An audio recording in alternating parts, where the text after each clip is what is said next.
Hello, ladies and gentlemen. Welcome to the Thursday edition of the closing argument.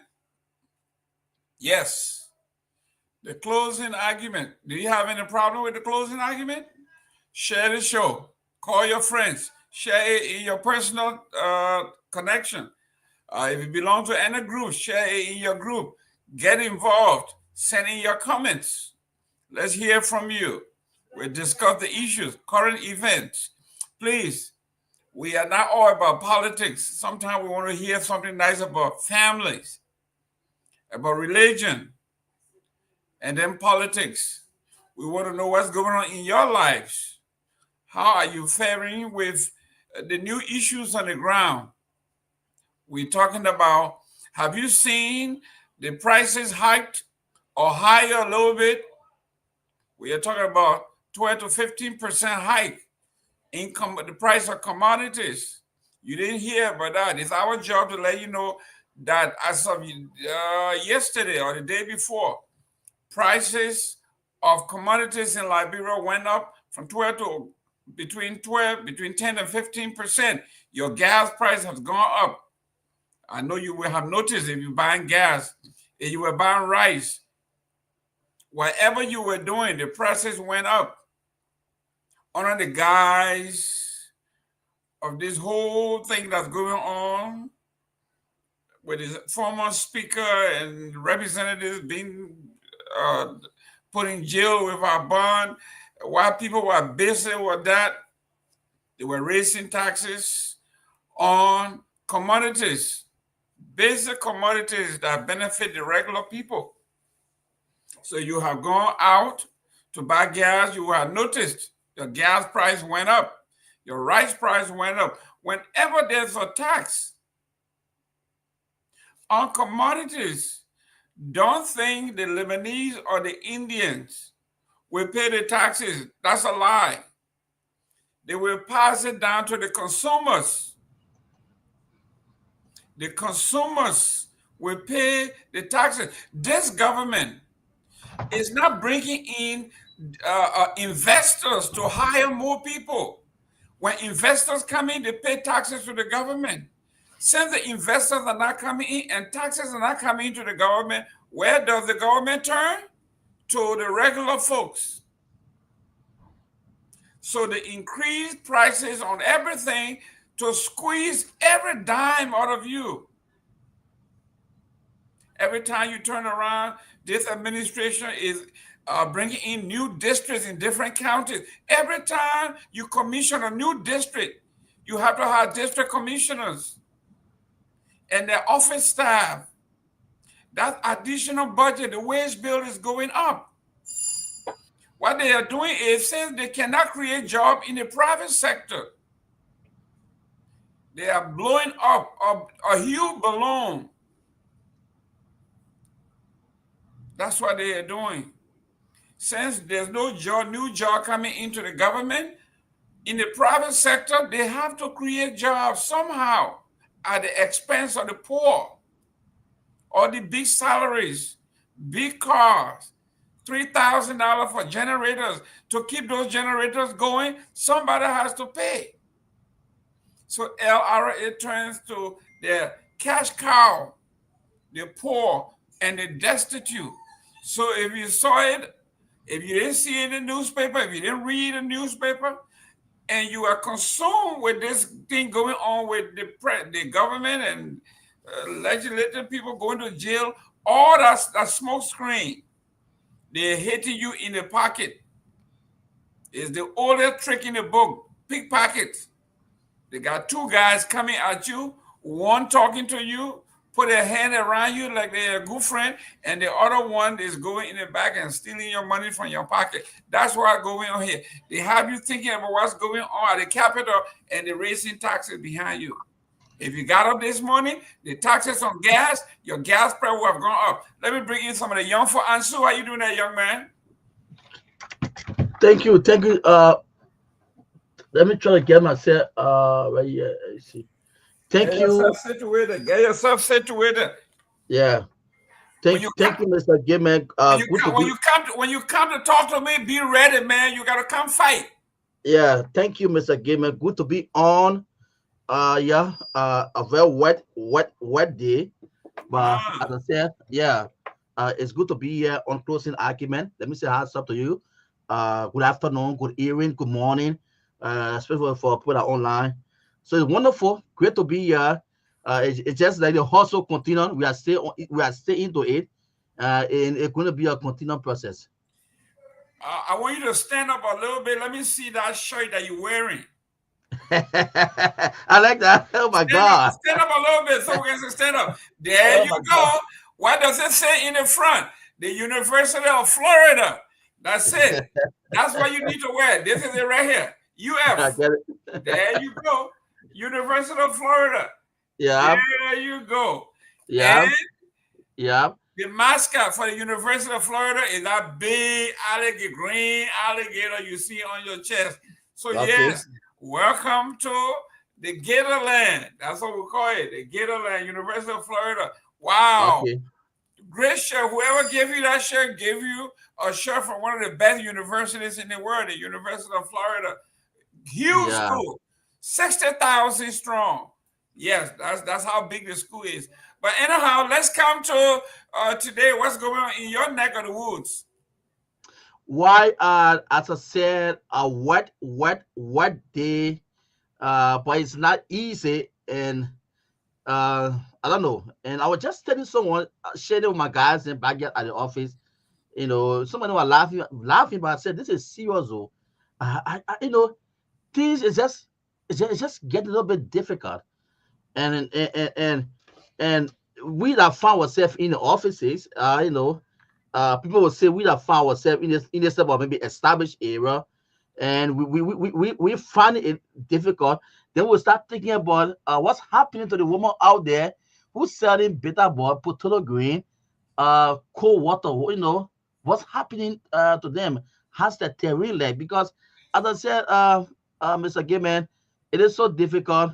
And I was just sharing the phone with someone. I said, can you just imagine? I sit in my office from this morning up to the evening hour. So nobody even like my office to even say how much for cold water. Even though I'm not selling cold water yet, or even a bunny or bitter ball.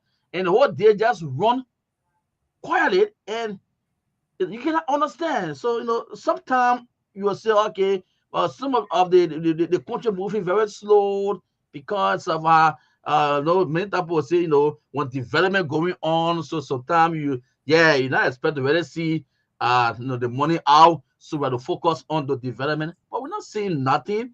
Everything just moving slow.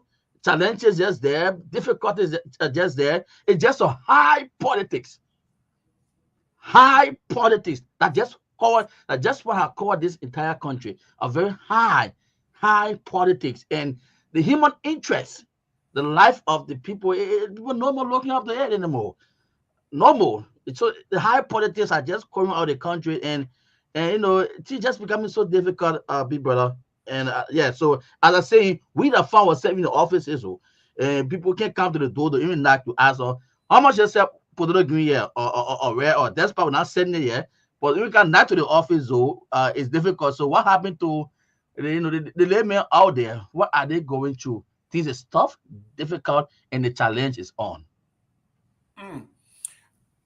The challenge is on. You are hearing it from the officer's mouth. He is on the ground. He's feeling the pinch. He is saying what everybody else is saying. Today I spoke to a lady who sells used clothes in Monrovia in the Gardnerville area. She has her booth on the ground, and I asked her how things going. She says for the past 2 days she have not sold one shirt. She says everybody complains that times are hard, there's no money, and then on top of that, it was raining. So to make matter worse, she was not selling anything anyway, but the rain made it worse. So yes, the Liberian people are going through some hard times. We are not talking politics here. We are talking reality. Talk to the regular person on the ground, even those who supported this government. It is not easy. If you have children in school, it is not easy. Over the vacation, the children are now home. So during the school year, at least these children will be away for 6 to 8 hours. So you won't hear too much of the complaints. But now that school is out and the children are home, the parents are hearing the complaint even more because they are hungry. They want to go out. They want to go play. They want some shoes. They want some clothes. They want to hang out with their friends. It is not easy. You talk to the pastors. You talk to the imams. You talk to the regular church person, regular churches. Their offerings are down. People go to church. They have nothing to put into church. They got nothing to give to church. So here we are. We are going through hell. So yes, this is not about bashing government. This is not about against government. We are talking reality. We are giving you what the American men call the reality therapy. We will not lie to you. We'll tell you the truth. And if you want to debunk that, then you need to call us and say, that's a lie. Since January last year, I got a great job. I'm getting paid. My wife got a job. My kids got a job. Everybody's doing well in my neighborhood. I'm doing well. If you're doing that, then let us know. We want to know where you live at. We want to know where you live. But let's go through to the topics here. Representative Musa Belete accuses the legislature of deep corruption, demands audit. That's a major one. This is what brought, people say, brought Furanti Kofa into the fire. Of all the things in the world, he wanted the house to be audited. And the guys in the house said, we have not done this before, we are not going to do it. And if you continue to talk about this, we will get you out of here. And upon that, they concocted this lies about he was corrupt. He was practicing law, representing corporations and individuals, while he was also a lawmaker. And Mr. Coker came out and admitted, the speaker came out and apologized to the folks, I think it was West Point or Newtown, that he lied. They lied on the man. So here we are. It says Nima County Electoral District number 7, Representative Musa Hassan Belete has thrown a full weight behind transparency and accountability and has challenged President Joseph Yuma Boakai to muster the courage to order the audit of the legislature, which he said is the peak of corruption. Musa Belete said the legislature is the arrowhead of corruption. And so, this is fire. This man is playing with fire. He said, we talk about corruption in the country. We should begin with the House and the Senate. This is where corruption is living. This is where corruption lies. This is where corruption breeds. This is the grandfather of all corruption. This is corruption King Kong, the legislature, your take. Yeah. And as you said, this is exactly what get on today. The whole House of Representatives saga. This whole thing today that we are, the husband faced with, in which the Liberian people are going through. There where the whole thing started from, when it comes to auditing the house. From day one, when it started, the former speaker was then in charge.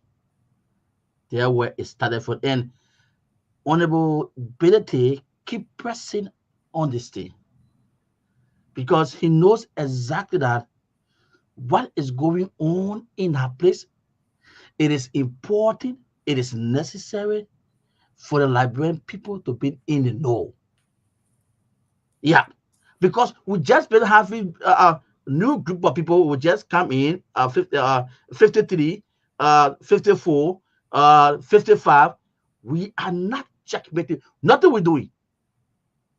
See this going. See this current and representative. This current team we have.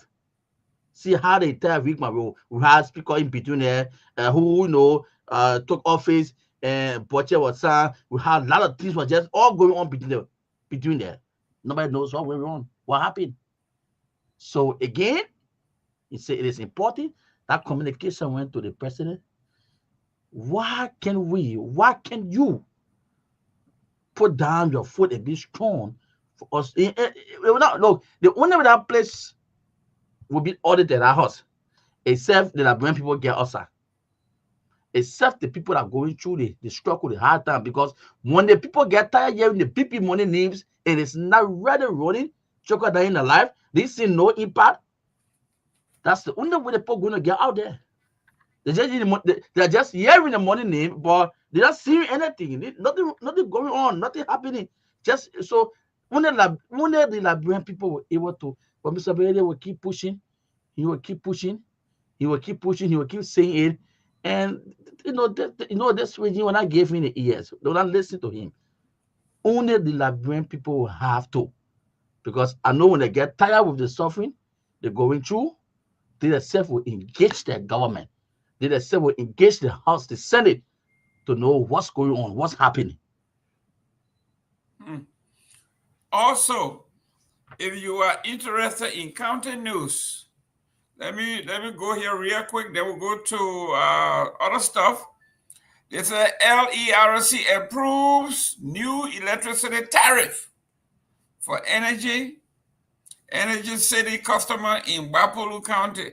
When you think things are hard, here we are. They don't come up with a new word they learned from Trump, tariff. Of all places, Bapolu.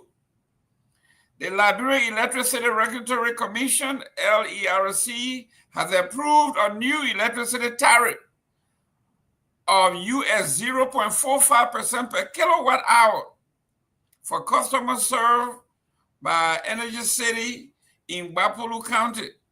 The approved tariff takes effect June 16, 2025 and will remain in place through June 15, 2028. Look, and so we are talking about people are dying. People are dying. Can you imagine way far a place they call Bapolu, way out there, where basically I say behind Garguah, nothing's happening there. They are raising price on electricity to get light. They have raised electricity. Can you imagine 45 cents per kilowatt? 45 cents. If you are a poor man, don't move to Bapolu. This is unacceptable.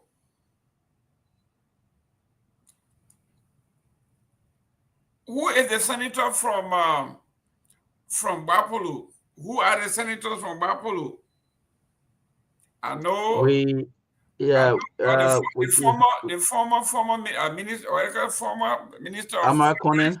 And who? What the lady's name is that? Boto. Yeah, Boto. Boto came to the Senate because of the poor women in Bapolu. They rose up and they say, we need this meat seller. This woman that is making a living selling meat in the streets, she will go to bat for the poor. She will fight for us. And they sent her to the Senate. And what happened since she got to the Senate? And so can you remember any bill, anything she has sponsored, any bill she has passed, anything she has done for the poor people? Maybe I've been biased, But Ms. Woto, I have not heard from her.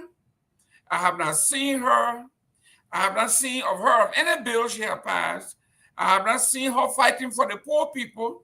The other meat seller in Bapulu, I don't see her advocating for them. I don't see her advocating for the market women. I don't see her advocating for the pimping boys and girls in Bapulu. And on her watch, the poor people in Bapulu now are going to be put out of the reach of electricity. Almost 50 cents a kilowatt, that's 45 cents, my friend. It is unbearable. It is not fair. Americans should not only be writing about national issues, he should be writing about what's going on at home right under his nose. This is about to crush the poor people in Bapulu City, Bapulu County. Where is Amara Kone? Let's go to other issues here. The headlines today for the closing argument. President Walker recognizes top-performing government entities with the Liberian Agricultural Commodity Regulatory Authority, Minister of Defense, and Jackson F. Doe Memorial Hospital topping the chart. Bond County Senator Johnny Pewee elected chairman of the Senate Committee on Internal Affairs, Governance and Reconciliation, replacing the late Senator Prince Y. Johnson. At the 4th China-Africa Economic and Trade Expo, Vice President Jeremiah Cohn reaffirmed Liberia's dedication to strengthening the existing economic cooperation between China and Liberia. My friends, fellow Liberians, this is where we are. Your country, your county, your folks. This is what we are going through. I know when you are a member or supporter of the government, it is very difficult to sit through these conversations. But what makes this conversation germane is because it is factual. We just read to you electricity going up in Bapulu, of all places, 45 cents per kilowatt hour. That's what we are going through here. 45 cents. If you have your smartphone, just Google what is the regular kilowatt hour in Guinea, in Sierra Leone, in the Ivory Coast. Forget about the West. Forget about the United States, just around us, and compare that to what these people are going through in Bapulu.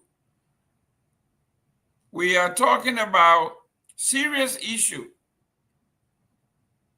Without power, and so there can be no economic activity anywhere. Everything depends on power. If the ladies, if you are in Monrovia or you are in Buchanan or one of the big cities at night, when it's not raining, the ladies will sit under the light pole and they sell their cassava, their corn, whatever it is they have to sell. The economic wheel is turning. When that happens, that is not going to happen in Wapulu. When you cannot afford to keep the lights on, the bars will be closed, the restaurants will be closed, everywhere will be closed after 6. That is crushing the economic activities of the county and Liberia as a whole. So Ansu, talk to me about, let's start with you, we'll start personal. In your home, where you are, how much do you spend a week? How much do you spend a month? And we'll multiply that by 12 on electricity. How much do you pay per month in electricity bill? So in a week, as I pay my bill 2 times. Okay. In a week. Which is so the moment I do it $10. Okay. So Yeah, that's so $20 a week. so $20 a week. Okay, so we multiply that by 4. You pay $80 a month. And we multiply that by 12. And we are talking about $960. We are talking about almost $1,000 that is coming out of your pocket a year. And that's the base. Yeah. That's $1,000 a year on the base, Irish. And you have a job, even though it doesn't pay you 100,000 like the other people, but you have something to do. Just imagine a person who doesn't have a job.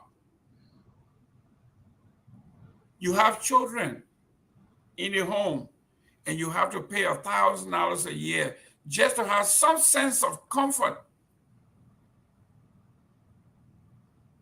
Just to have some sense of comfort. That is, keep the light bulbs on, maybe keep the fan going. Obviously, you don't have enough to keep the refrigeration going, but at least you got light bulb and you got fan going. And if you don't have a job, there is no way you can raise $1,000 a year for electricity. Nowhere this is possible. So we are talking about the Irish person. And then if you want to live middle class life, if you want to get a light going, you want to get a refrigeration going, you want to get a fan going, and you want to play music and all that stuff, that's even more money, right, Ansu? So if I wanted to run my refrigerator, I want to, like people would say, our Xbox. If you want to run your Xbox, you want to. You will surely be spending. You will surely be spending more because the way you're saying you will be spending more, about $20 or $30. You'll be spending more because for me, I come to work, right, so I have to put it off. So in the daytime, so that $10, you understand me? You have to carry me for maybe 2, 3, 4 days because I have to put I have to put the freezer, the other stuff they on. So it will take me for that time because I will save it in the daytime because I'm the work. And since I'm the work, the kids will not want to put it on, in my absence. So many people when they are the works or move to the business area, not home, they will switch it off depending on what they put in. If they get back home before they put it back on. Yeah, before you place it on. So if you have to check for the net hour, you have all these things on. Just know how many you're burning. Wow. Yeah. So, ladies and gentlemen, this is what we are talking about. We don't want to talk politics 24/7. I know that's what you want to hear. Who causing who and who's stealing who, and that's fine. But we want to talk about the bread and butter issues. We want to talk about real life issues, what our people are going through in Liberia.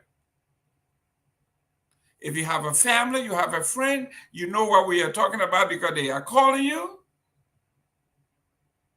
They are calling you for help. They are calling you for food. They are calling you for children's school tuition. They are calling you for everything. Because their government, instead of taking care of the people, the government is stealing from the folks.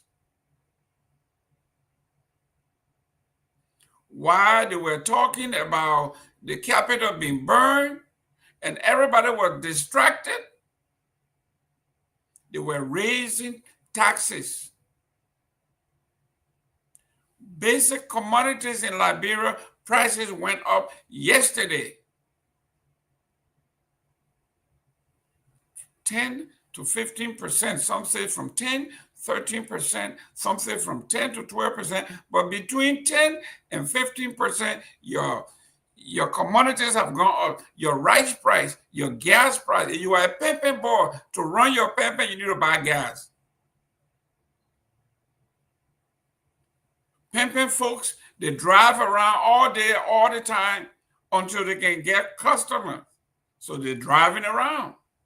driving around. They're burning gas. So all that gas they burn, that means they got to find customer to make up for what they lost. So it's like a dog chasing its tail. If you have a sick child at home, forget it. You cannot afford to put the utilities on and run the fan 24/7. You can't do that. With the rain now, the humidity is going to be off the chart. It gets hot during the day. For those of you who got yard and your entire yard is concrete, you plaster the whole place. So when it gets to 100 degrees, and then when it rains, oh Lord, you be baked. That's the disadvantage of having your entire yard cemented. And if the outside is hot, you will have to put in more money into the utilities to run the fan, to run the AC, to cool the house. Your government raised the taxes while they were distracting you about building being burned. Who burned the building? You are distracted there. The oldest trick in the book when it comes to pickpockets is distraction. They distract you while you're not looking. They pick in your pocket, stealing your wallet, taking your money. That's what is happening here. You didn't hear the government give any speech. You didn't hear Joseph Boakai speak to the nation. You didn't hear the commerce minister speak to the nation. You didn't hear the finance minister speak to the nation on the pending taxes. Everybody talking about who burned the Capitol building. While that is a legitimate concern, the nation is being burned.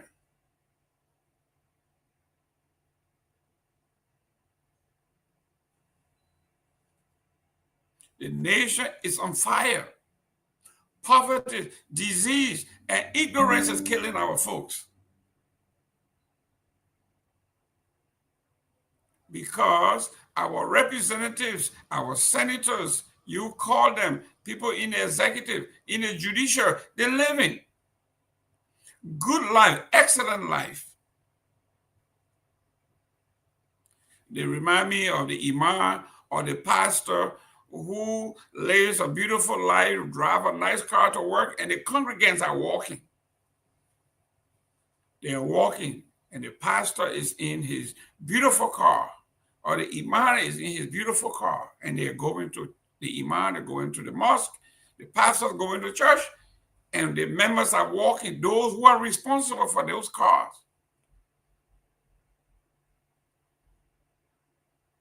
They are distracting you about who burned the Capitol building, and they may drag that on for a couple of more months while you are at it.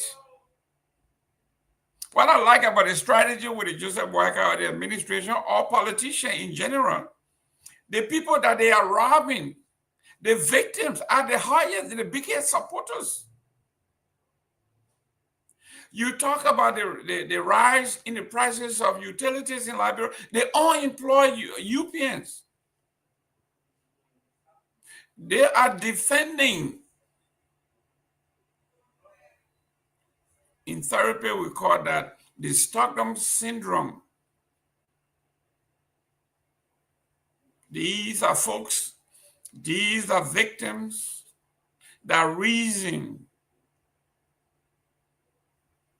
with the folks that victimize them.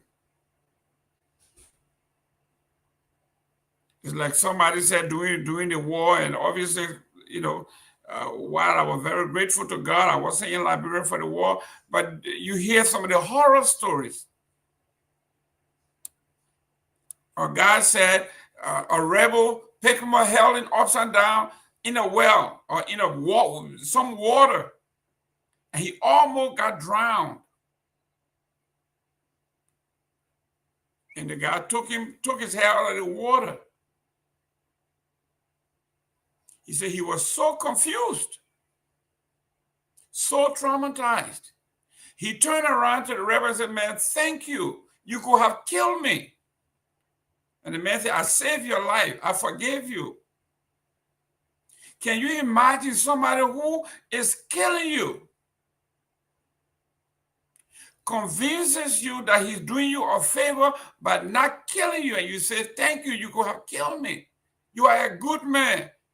You didn't have to do that. You could have killed me. Can you imagine? That's what's happening here. Liberians who are suffering, who have nothing to gain, they are praising this government. Some don't have anywhere to stay. They are hungry. Some are homeless, jobless, hopeless. But because they love, or to be blunt, their hate for the former president Weah, they decided they would do whatever they could to get rid of Weah, even if it means as detrimental to their own health and their own livelihood.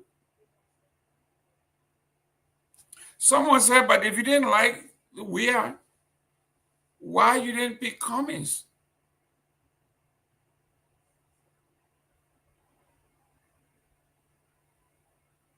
But the hatred, the envy, it is part of our DNA. It's in our sinew. It's in our blood. It's in our veins.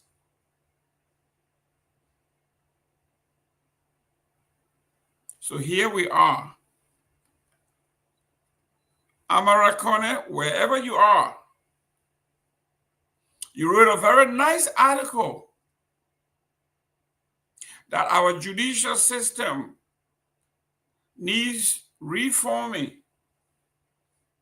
And you named the reason, you gave reasons why it should be reformed. Now finding this article from Bapulu tells me that Amarakone himself is into smoke screen. Why he's talking about national issues and people clapping for him right in his backyard.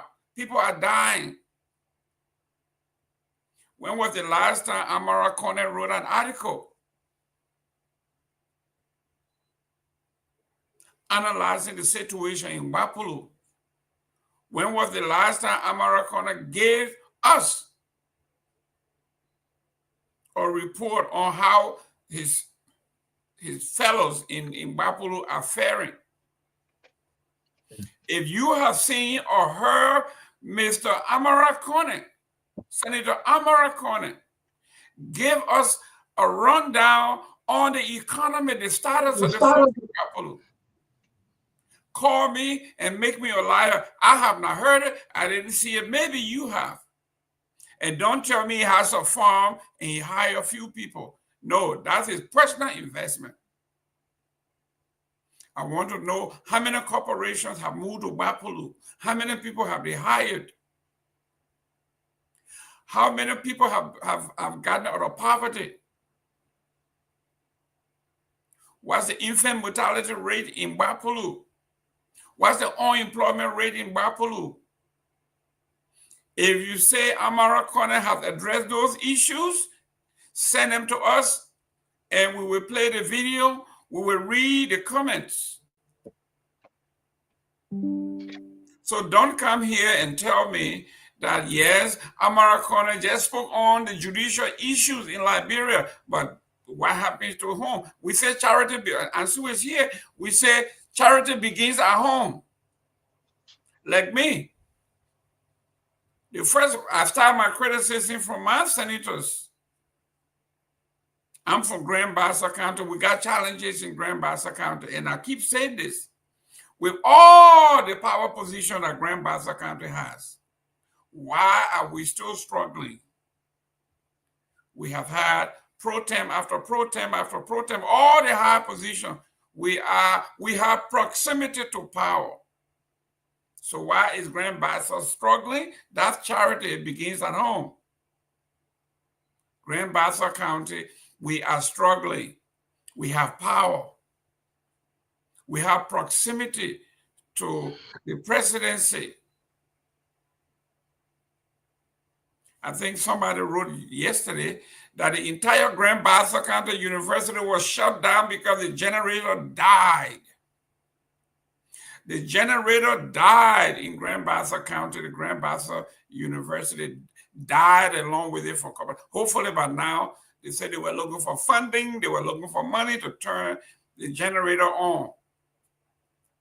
You think if you're running a university, you will have backup and backup and backup and backup. That when once one goes down, another one picks up. A university. So let charity begins at home. You have to hold your representatives and your senators responsible for your plight. As long as you are there singing praises and cheering them on. This is your fate. This is your plight.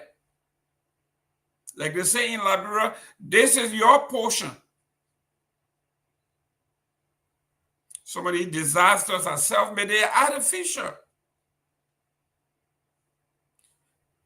Even God in the Bible, I think the same thing in the Quran, same thing in the Torah. To whom much is given, much is required. If God blesses you and you become the senator, it is not only enough for you to walk around being called honorable. You have to do the honorable thing and serve your people, bring them out of poverty. Don't tell me about statistics. Don't tell me the World Bank said the economy grew 4.5%. Nonsense. Go down Waterside, talk to the people there and see how much have their economy grown. Don't talk to me about GDP. I don't want to know anything about GDP. Talk to me about how many jobs you have created.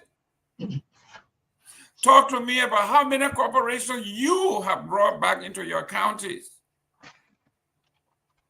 Talk to me about hospitals that you have built. Talk to me about how you staff in those hospitals. Amara Kone, I am attacking you, but it's on an intellectual level. It says here, Monrovia, the Liberian Electricity Regulatory Commission, LERC, has approved a new electricity tariff of US 0.5%, 45% per kilowatt in Bapolu.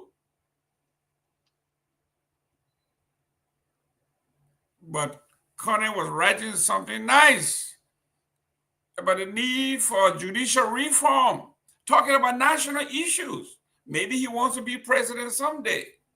But if you want to become president, you have to come from somewhere. Your base have to support you. Your base is Bapolu. Bapolu is being murdered right here, financially, economically. 45% kilowatt hour per kilowatt hour. Who lives like that?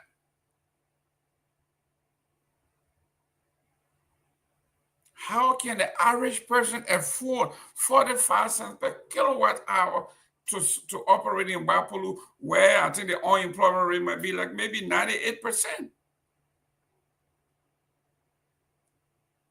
The government have not been able to bring private sector jobs. So what they do, they squeeze the poor. In the middle of the night, they raise taxes on basic commodities. They create this distraction about who burned the Capitol while everybody's there slightly. They raise taxes here, 12, 13, 15%.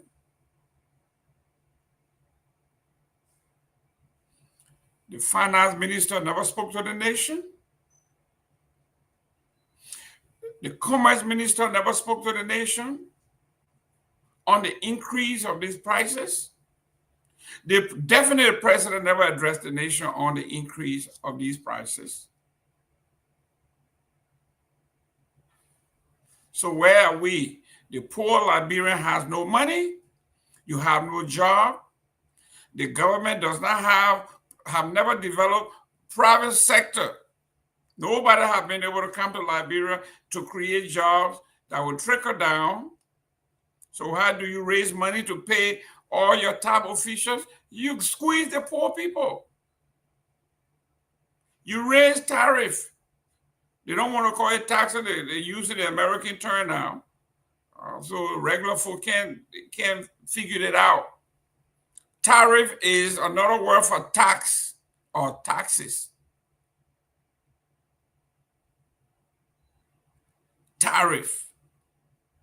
Electricity tariff of US 0.45% of 0.5 cent per kilowatt hour in Wapulu for customers served by energetic city in Wapulu County.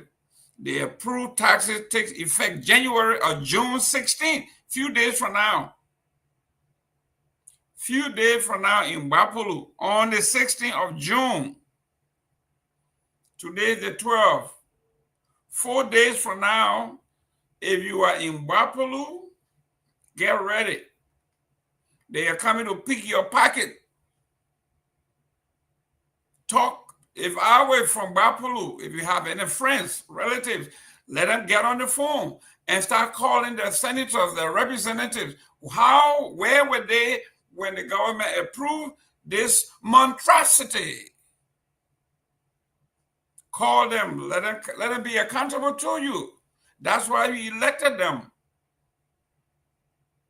I was one of those who were on social media campaigning for the meat seller, a woman who was selling meat in Wapulu.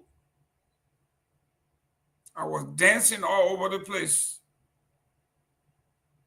because my mother sold billabong and cassava and farina.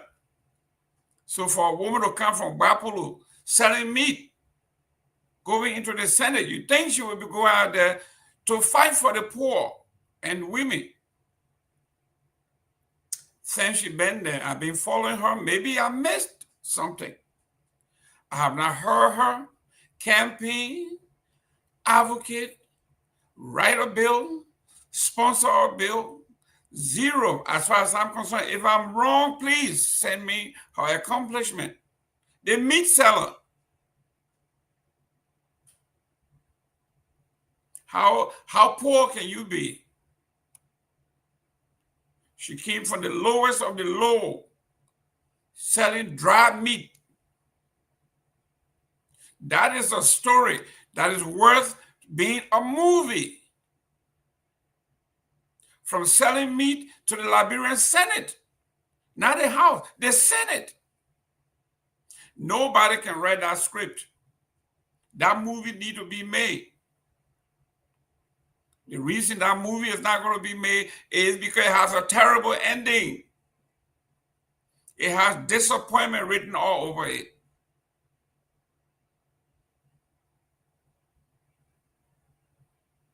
I know when I was in grad school, my professor used to call black, women who are black or minority, call them triple minority.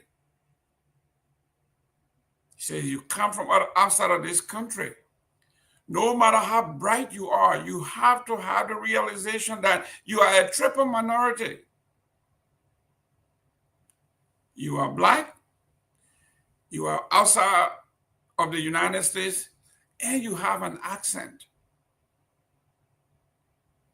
Things you cannot hide.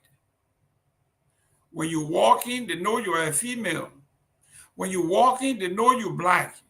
And then when you open your mouth, you have a terrible accent, according to some of them. They can't understand you. Even though you qualify, you have to prove yourself. So here we are, a woman that comes from the lowest of the low. This woman came from selling, if the story is true, that she was selling dry meat, she was going to represent and advocate for women and children and invalids, the downtrodden. What happened when she got to Monrovia? She accepted her $45,000, $60,000 car. She got her 30,000 constituent visit. I don't even know if she went to or she ever goes to Bapulu. She get her brown envelopes. She get her big budget. She have her legislative staff. She has her security. She has maintenance on her car. Then she has the most ridiculous gift that Liberia ever gave to legislators. They pay your rent, even if you live in your own house. Yes, they give you housing allowance only in Liberia. This is a meat seller, a woman from the county where they said she sold meat, dry meat. And her partner is Amara,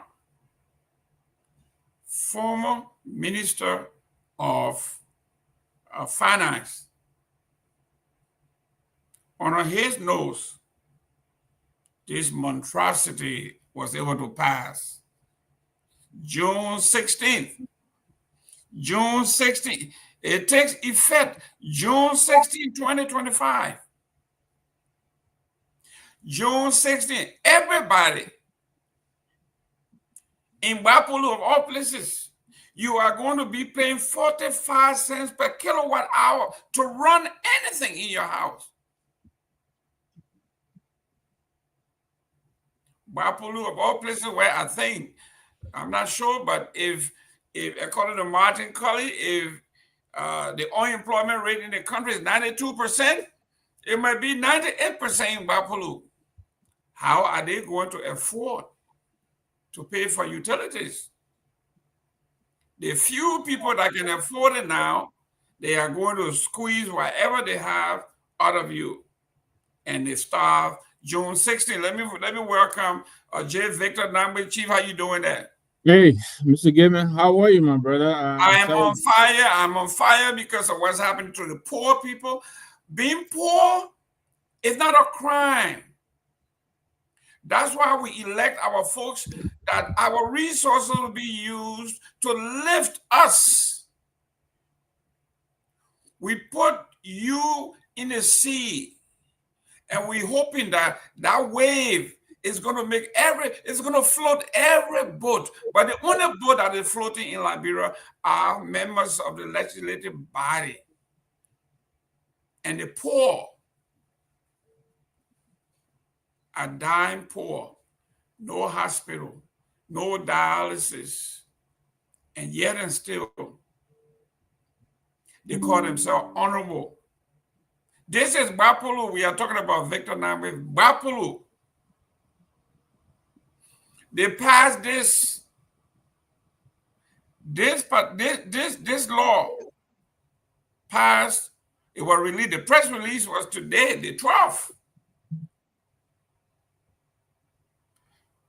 Commissioner Tume announcing the tariff decision in Bapulu County. The commissioner went to give the bad news. The Liberia Electricity Regulatory Commission, LERC, has approved a new electricity tariff of 45 cents per kilowatt, and it goes into effect effectively June 16, 2025. Before we go into politics, I keep telling the folks, this is not all about politics. You want to personalize this, so the pain and the people, the pain the folks are going through, so you can feel it and hopefully call your senators and say, this is unbearable now. Mr. Nambwe, here we are, your turn. Hey, it is good to be here again. Thank you for beginning the show. I was listening to back coming in. Let me say also hello to our audience, and thanks for joining us. Share the show. Yeah, I mean, look, All of us cannot serve in government, right? If you are called upon to serve in government, it is a privilege, all right? Out of the 5+ million Liberians, you have been selected to come and represent us, be our voice in the government. The legislature, especially, they represent, you know, our aspirations, our hopes, our voices, and that's why they're there. I heard you read the letter from the Honorable Musa Asambeliti of District Number 7. And I think I saw this only on the, if I'm not mistaken, on the front page Africa. I hope, you know, other outlets will pick this up. We need to band our voices together in the chorus and call on this government to tackle the issue, the problem of corruption. And Musa is dead on. There is corruption all in the government all over the place, but we think that the arrowhead, the bulk of the corruption that is occurring in government, it comes from the legislature. It starts from the legislature. All of these appropriations, all of these benefits that they appropriate to themselves, they need to be audited. They have to be made to account for this money they are taking from our coffers. And Musa is right. If the president is going to do it or he's not going to do it, you should remember he is not doing it, or he is doing it. He said here, do it for the homeless mother. And yesterday we started the show here with some public school in Bingba district, in Fuama district, the district where Honorable Fambule, the mother mouth, who represents the 43 or whatever it is, who represented them for the longest, as if he had nothing else to do but to come and sit on the airwaves, you understand me, and misinform the people and able to represent an illegal process. Apparently, he's incapable of representing his people. What is the advocacy on behalf of his people? He is the voice of the people of Foreman District. The signboard we saw yesterday, if you check it out, that signboard costs more than it costs to build a school. Misplaced priorities. So he said, do it for the motherless, do it for the out-of-school child, do it for the hungry elder. This president cannot tell me he is helpless. There has to be something he can do. And by God, I know there is a lot he can do. We're tired of hearing these excuses. And Musa is saying that he has proffered several bills. And the House, it runs on consensus. You have to have a rally, a critical number, critical mass for your bill to be taken up. He's having difficulty getting people to support him. And for obvious reasons. It's like you're pulling the mat from under yourself. How do we expect these people to support him? They will not. And so I think it falls on our president to rise to the occasion. And all of these, I hear you segue into Cape Mount and Bapulu, rather, where the Honorable, Amara Kane, a once promising, young fellow. I mean, I started following him. I kind of liked, the issues he was taking up. I thought he was a fresh breath and inspiration. But it looks like he himself is getting lost in the shuffle. I think he's losing his voice. Where is the electricity in Bapulu that is being taxed? Where is the electricity? People go days and days without electricity. The ones that get it, and then you're going to levy a tariff. Why don't you just say you're going to tax them? You're using a euphemism, euphemistically referring to it as a levy. What do our people know about tariff? Just tell them you're going to tax them. You're taxing them out of daylight, out of electricity, So we will sound the one, and I hope this letter that Musa has written, I will continue to talk about it. We will share it. We will let it take off. We'll give it legs.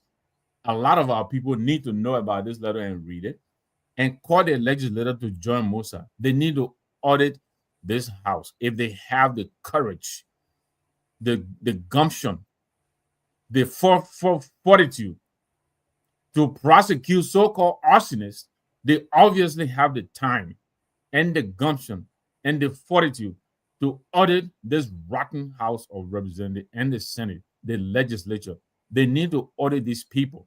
They need to account for the millions and millions and millions of our dollars that they're thieving.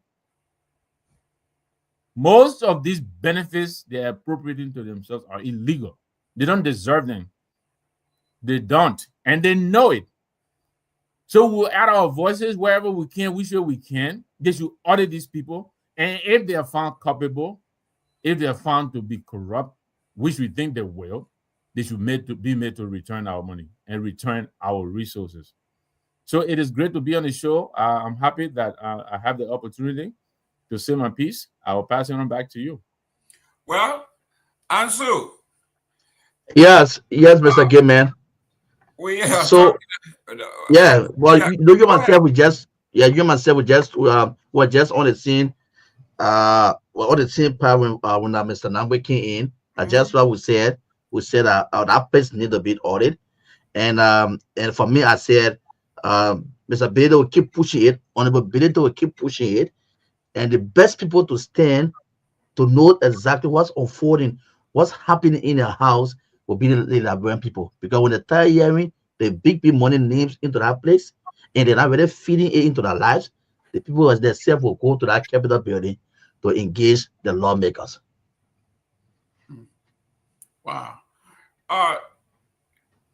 Mr. Nambe, before we go into what is so comical to me, it is this self-adulation, this self-aggrandizement that this administration basically, I would say, when you talk about specializing, amidst everything that is going on, the president was able to bring all his men and women together, and they were praising each other. The president said, man, we are talking about, in our regular, top performers. Government entities with the Liberia Agriculture Commodity Regulatory Authority, Ministry of Defense, and the Jackson F. Doe Memorial Hospital topping the chart. Listen, Victor, I would like for you, Ansu, and I to go to dinner. And all I want to say is, Ansu, listen, man, you are great. And I turn to you and say, Victor, you are awesome. Then you turn to me and say, Jerome, you're doing an excellent job. Then we'll clap for each other and then we'll go back home and say, this is Joseph Work. I say, these people are doing so well. These people are doing so well. Agriculture, we were going to feed ourselves. Don't worry about it. We got this thing. Jackson F. Doe Hospital in Nima, they have no problem with electricity. They have no problem with dialysis. They have no problem with X-ray. They have no problem with MMR. They say they are all doing well. And people in Nima, they are all well. Nima doesn't have to worry because Jackson F. Doe is performing at optimum. This is what is going on. That went on today.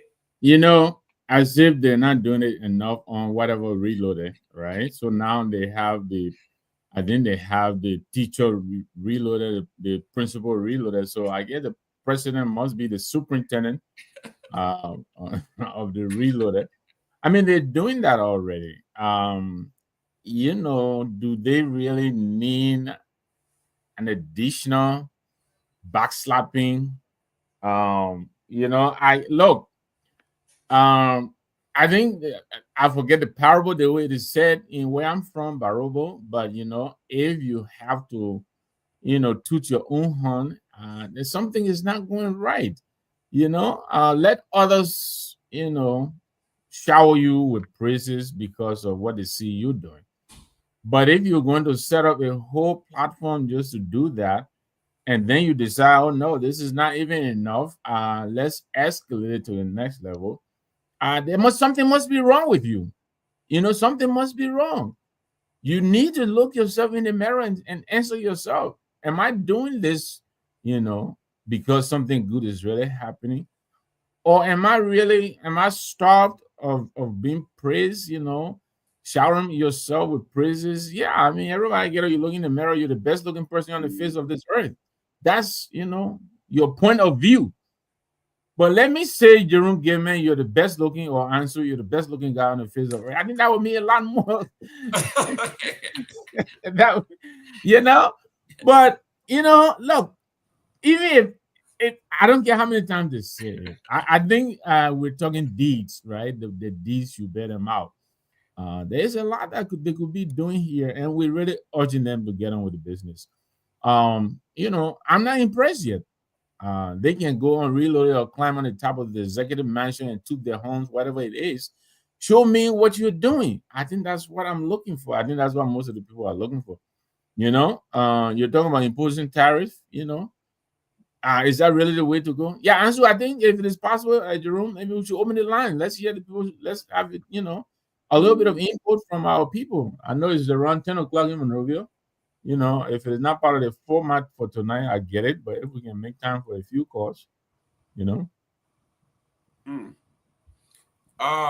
And so we are talking, our folks may not know what tariff is, but we just want people in Monrovia or the environment, wherever we are. If you are honor our voice, whether you're in Bond County or you're in Nimba, you're in Bassa, wherever you are, Monrovia in particular, if you notice the increase of gas, or do you know that tariffs have been placed upon the basic commodities in Liberia? Just want to ask them, do you know what tariff is? Yeah. Did you hear about tariffs being levied against everything else?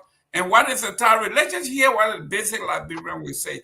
Even in our comment section, guys, tell us what you think. If you got families in Monrovia, in Liberia, anywhere, let us know whether they know what tariff is, if they were informed of it, because I know the politicians, when they want to do bad things, they will wait until Friday. Then late Friday, even when everybody run on, then they release it. Because they know you won't read it, and you don't have time, you're going home. When you come back Monday, hopefully the new topics. That's what's happening here. They call this thing tariff on the Liberian people, knowing that most Liberian people don't know what tariff is. So they disregard it. But we are telling the Liberian people that this is taxes. It's on rice, gas, anything that you buy, you're going to pay between 12 and 15%. It went up. If you were buying gas for $670, most likely it's gone up to $671, $672. This is what happens when you cannot expand the private sector. Yep. So what do? The president have commissioned different commissions, like in Lofa district. I think they had 3 new districts there, and they had new district commissioner, the staff, the officers, everything. Those people have a wage bill. They have to be paid. So where do you get the money from when you don't have the private sector, no company coming to Liberia? You turn to the same poor people. You tax them. So the huge wage bill, the 40,000, 30,000, 15,000, 10,000 they are making is not enough. So that little $5 you're going to spend, they want some more from your little $5 to add on to their $20,000 a month. If you are making $200 a month, they want someone that to add on to the $20,000 they're making a month. This is how wicked these people are. Mr. Nambe, when we were praising, there were 15 senators that went to election the last time. I think only 3 came back. Yep. And we praised the Liberian people for doing the right thing. But the 12 that came to replace the 12 that went, they are even worse than the one that we got rid of. So how do we remedy this problem? You clean house, and then the people you brought in are even dirtier than the one that went out.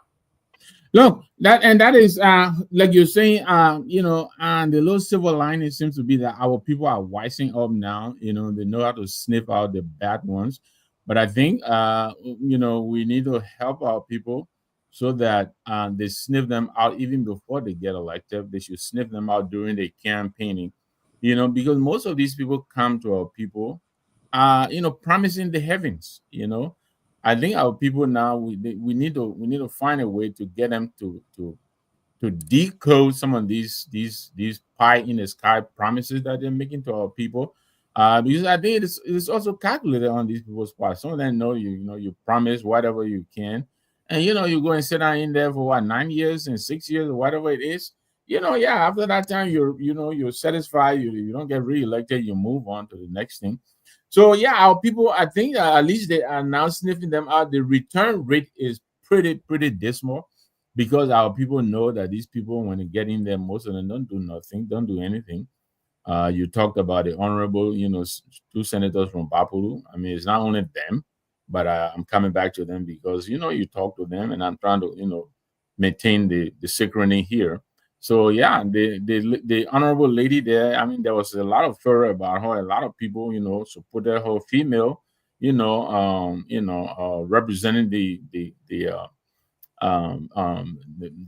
most of the class of our people around the country, and not too formally educated, but educated in many ways, and so our people thought she was coming in with that felt experience of our people, and she will come in there and champion, the cause of our people.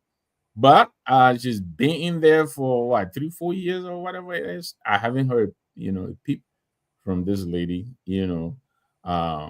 Senator Connor, he came in there with a lot of heat, but it looks like he's getting burned out. And I hope other people will join these people. They need to rise up and take up the cause of our people.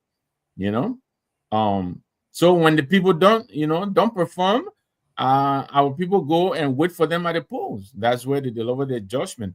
But we need to Mhm. help them get to that level now where they can sniff out these people even before they get elected, if they know they're promising pie in the sky, and they know they have no capacity or no intention or no ability to deliver on these promises. Our people should reject them at the ballots before they even get elected. I think that's where we need to elevate the sensitization, so that our Yeah. people will be able, yeah, our people should be able to ask the hard questions. How is it possible that this person is promising to build an airport here when there's even no space here to put the airport down? Where is he going to put it? Is he really promising us an airport, or is he just looking for us to elect them? Those kind of questions. We should be able to ask those questions. But most of the time, we don't. So our people, they just for the moment, and they are not re-electing most of them. The return rate in the legislature is very, very small. Most of the people don't get re-elected. Well, Ansu, Darrell Dillon said 9 years for me is enough. If they don't re-elect me, you can talk Hmm. all you want to talk. He said, when I die, my biggest dream is to have my casket draped with the Liberian flag. I have accomplished that. Even if I spend a day in the Senate, Hmm. when I die, my casket will be draped with a Liberian flag. As an honorable man who has served his country, so he really doesn't care whether you get him out.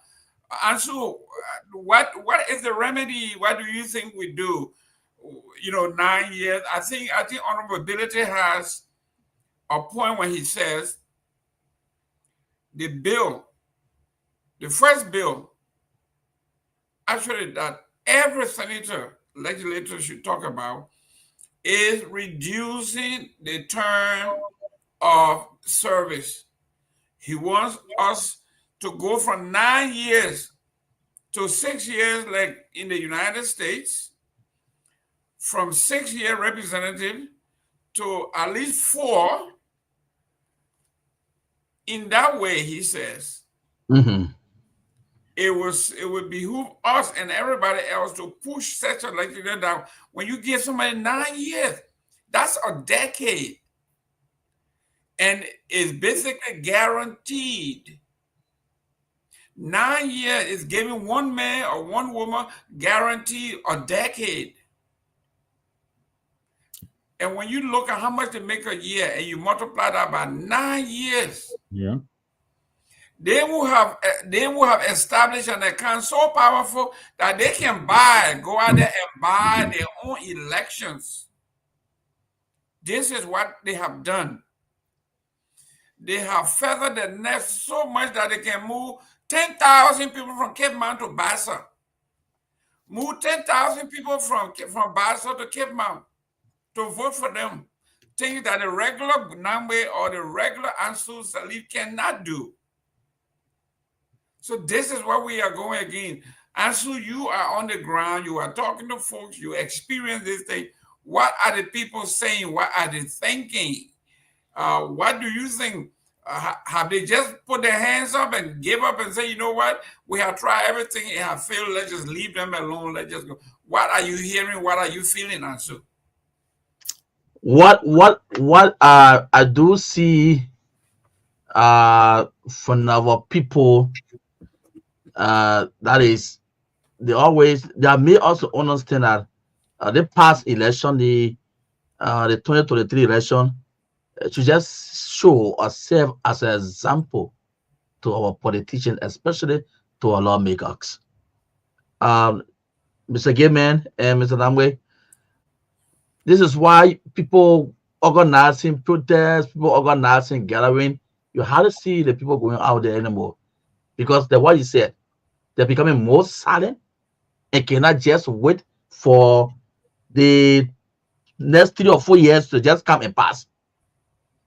They believe now going out there, maybe protesting, doing the gathering, will solve the problem. So they'll just wait. What happened in 2023 is going to be a very repeat come 2029. The people are very saddened, but they are watching. They know very well that people no more on the thing where you wait, maybe you get 9 years in office, man. You wait 2028. At the closing of 2028, then you start engaging your constituent, your people, you start going to them. Because he feels that what you can just go to them with a little or one in your hands. People no more accepting it. They are no more accepting it. They are looking at lawmakers. They are looking at the work of the executives. Where you think the lapses, the shortages come from? They will wait 2029. Just what happened in 2023. It's going to be a repeat in 2029. Okay, let's go to trending issue in Liberia. Let's go to this one here. The late President Doe family distance itself from Mammy Doe's accusation against Senator Peno. And it says here, Senator Peno, a nephew of the late President Doe, was also accused by Veronica of being an evil and wicked man who, during Liberia's Civil War, allegedly took custody of Doe's property and deprived the widow and children of their right to the property. The family of the late Liberian President Samuel K. Doe has strongly distanced itself from recent accusations made by Madam Veronica Mammy Doe against Grand Julia County Senator Zoe Peno. Appearing on Spoon Talk Show late Tuesday night, Veronica, that's her name, Doe, the biological daughter of the slain president, accused Senator Peno of allegedly being involved in the death of her mother, the late First Lady Nancy B. Doe, who passed away recently in Monrovia. Senator Peno, a nephew of the late president, was also accused by Veronica of being an evil and wicked man who during the Civil War allegedly took all their property and denied, and she thinks all of it led to the death of their mother. The family had distanced themselves from this woman. This woman seems to be like a loose cannon. She's all over the place. She is accusing the former president. She accusing people, and she's calling Mr. Peno evil and wicked and stole their properties. Some of these things she thinks attributed to the death of the former lady. I don't want to go back here, but when Mrs. Talbot died, the families and friends got together, did a befitting funeral. They didn't wait for the government. They didn't wait for anybody. Whatever the government could do, that's fine. The Gazette and all that pomp and pageantry, they didn't care for it. They gave their mother a properly befitting funeral that she herself would have been proud of if she was alive, a funeral befitting the First Lady. What is going on here with this family, Mr. Namwe? Jerome, look, this is very unfortunate. You know, um, I really, I actively shy away from getting drawn into this discussion. This is a family tragedy. I wish Miss Doe had not brought all this to the open like she did a few days ago. I'm not in any way trying to minimize what obviously must be a very, very, very difficult family feud that is going on. But what is it that she expected to get out of this? I don't understand. I listened to some of what she said about her own cousin, right? And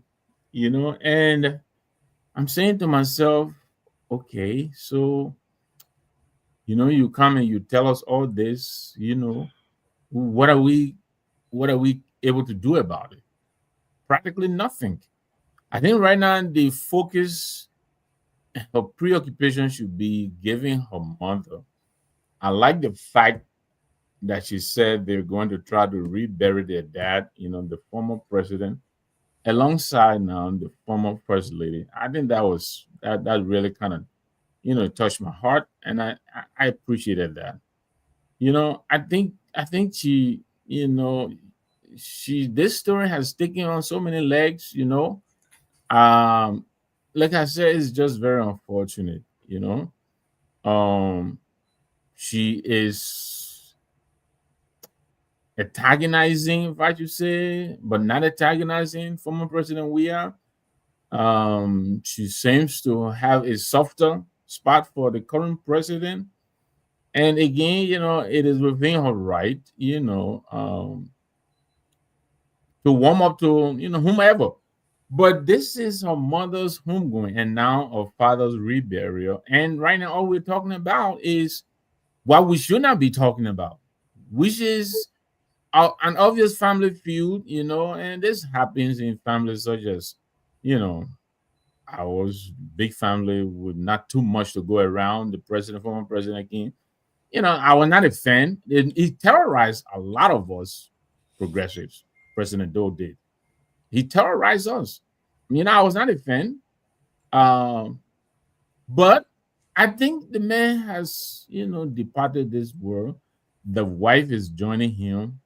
I think all anybody can ask for is to give them their resting place, and put their name down. But this is just really unfortunate. I wish they will find a way to tune this down.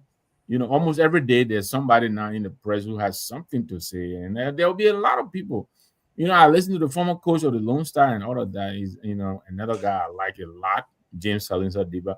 I really wish he had not allowed himself to be drawn into this. He has absolutely nothing to this matter. His coming in and doing what he did, I think is unconscionable, and I think it's unwelcome. He shouldn't have come into this space. He should stay away from these people's family thing. Whatever feud he and President Weah have, I think they can find a better and much more welcoming avenue, to beef it out. But to use this woman's homegoing and to grant an interview and expressing himself, some of the stuff that I read, I think he should have really thought hard about doing that before coming into the public space to do what he did. What is it that he expects to achieve by this? That's what I'm trying to find out. Because when you have a problem and you approach another person with it, you're looking for a solution. You want this person to help you identify a solution. Right now, what is the solution that they hope to get out of all of this they're doing? I don't see it. So I will pray for them. I hope they find a way to tune this thing down and send this woman home. I think she suffered a lot enough already. I listened to some of the stories that she told, and yes, she had the right to tell it. But now that she's gone, I think they should give her later on if they want to go into this matter. That's an entirely different situation. But I think the way they're handling it is classless, is just tasteless, and I think it's unconscionable. They're using her departure here to do what? You know, they're looking for relevance through her departure. They're coming to the airwaves now, to what? What is it they're trying to do? I don't understand. And I'm glad. I know there was a time we were trying to schedule the family here, and I'm glad we didn't get drawn into this. It's just really, really sad and pathetic what they're doing. I think they should stop it. Welcome to the chief, King George the First. We say King George one. And then anybody else that will come after, and you will be 2, 3, 4, but he's one. Welcome, Chief. Hey, good to see you, Mr. Gilman. Good to see you, Mr. Nagbe. Ansu, how you guys are doing, man? All right, and good to have you again on the show, Chief. Chief, and I'm going to transition because we're not leaving this one. The headline said, Deba accuses ex-president Weah of neglecting the Doe family. And Front Page Africa pick it up and say, former Liberia national head coach and legend James Deba accused his cousin, ex-president George Weah, of neglect and disrespect toward the family of Samuel K. Doe. Speaking during a recent appearance on Punch FM Class Reloaded, Deba criticized Weah for allegedly mistreating the Doe family, particularly Doe's widow, Victoria Doe, and recall instances where he himself felt humiliated by the former president during his time in office. He said, Deba said, George, we are humiliated me like that too. He sent for me, kept me waiting for 6 hours, and in the end, he never saw me. Over 6 years, I sent him about 15 messages. He didn't respond to even one. Then he went on to say, Deba went further, accusing Weah of failing to honor the memory and contribution of President Doe, whom he credited with launching both their football careers. He says, after the Ghana game, Doe called us to the mansion and gave us $2,000. That was a big deal back then. And Weah could treat Doe's widow like that. He said, George, this is your friend. You brought him on the show before, and you are a lover of sports, friend of all of these folks. Like Mr. Nangbe said, what is this guy looking for? What does he intend to achieve from, saying things like this? Well, first of all, let me start the show with condolences to the families who lost their lives in our Air India plane crash. It was so terrible. I mean, for those who are afraid of flying, to fly with your entire family, entire family. As soon as they took off, they started talking about engine failure right away. And I think we all watched it live. I mean, it could be, when we all fly. Well, like for me, I like to fly, and it could be any one of us. But we always just give God the glory because we can't ask him why it happened, but we just pray for the families and all those who are affected by that crash. So rest in peace. Before you move any forward, will you take the advice of President Torgbean when he said he feared for flight? He would never fly with his family. They always use separate jets. Like if there are 4 going, 2 will go with him and 2 will go with his wife. The head on a safety precaution. Well, people say that it's always good for the whole family not to fly, but everything is in destiny. It's destiny, it's destiny. Only God knows. If God's my late father used to always tell me, during the war, we're telling him we're living Duporo. Say, Papa, let move, let the rebel come in, the people come in. He said, let me ask you, where is death? Say me. He said, death is everywhere. He said, if I was going to die, here I would die. If I was going to die, where you want to take me, I would die there. So I'm going nowhere from now, sitting here. But that's how I look at it. That's how I do. I always view life from that prison, from where my daddy taught me. But coming to that issue about the flying, yeah. I mean, if your family, you guys are supposed to fly to go for a trip vacation, you'll go. If that God's way that you're supposed to go leave this earth, that's what will happen. You know, like in America, even I don't know do it like, but in America, whenever the president is giving the State of Union address, they always the customary the designated person, survivor, because at that place where the president is giving at the Congress, joint Congress, all the entire government, their members are present. So one cabinet minister is taken from there. The person will be somewhere else watching the event. They call that person designated survivor, because in case of anything to happen, the person will run the government until things can come out. Things can come back. So they all have a designated survivor. So no matter what happened, there'll all be a designated survivor in any family that will be around, won't make that trip. And, you know, but again, we still our condolences to the family, man, and what happened. Hope they investigate find out what really happened, what caused that crash. It was very terrible. But all along, James Diba, you know, let me first disclaimer. When doing the football days, I'm a Barrow fan. I was a strong. You're my favorite player, James Diba. He brought smiles to me and a lot of time play for Barrow and Lone Star. So I one of his favorite. In fact, today we still cool. But I will give you. Please give me a few minutes. Let me talk small about this, right? Mm-hmm. You know, during the first election, Diba endorsed Councillor Bromsky. He was a Bromsky man, Liberia Party guy. He endorsed Bromsky. He supported him. Afterward, I think in 2011, he endorsed Mana Salif. Okay, and then as well, later on 2017, he endorsed Boyka again, and Bromsky and then Boyka. But during the presidency of Weah, I remember I was on Spoon. He came on the show one time and he burst out and cried while we were interviewing. He said that the same thing he said. But they want to patch up the differences. President Weah invited me to go to Liberia for the opening of the Invisible Park. Yes, the government flew me. I went there at his invitation. When I got there, after the program, in fact, after the program, that morning I was up when I got a call from Colasco. So the president said you should go to a program in Pinsville at Vocal Mission. And I went along. When I got there, I think I went a little late. The president and the others had just play soccer, and they were coming for the official program.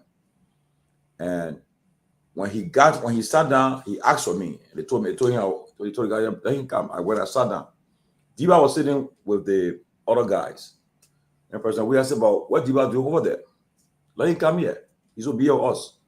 So that was President Weah, the LFA President Mustafa Raji, I think it was inside Joseph. I was sitting with Eugene Nangwe. I was sitting together. Diba sat there. Diba came and I sandwiched Diba and Eugene Nangwe.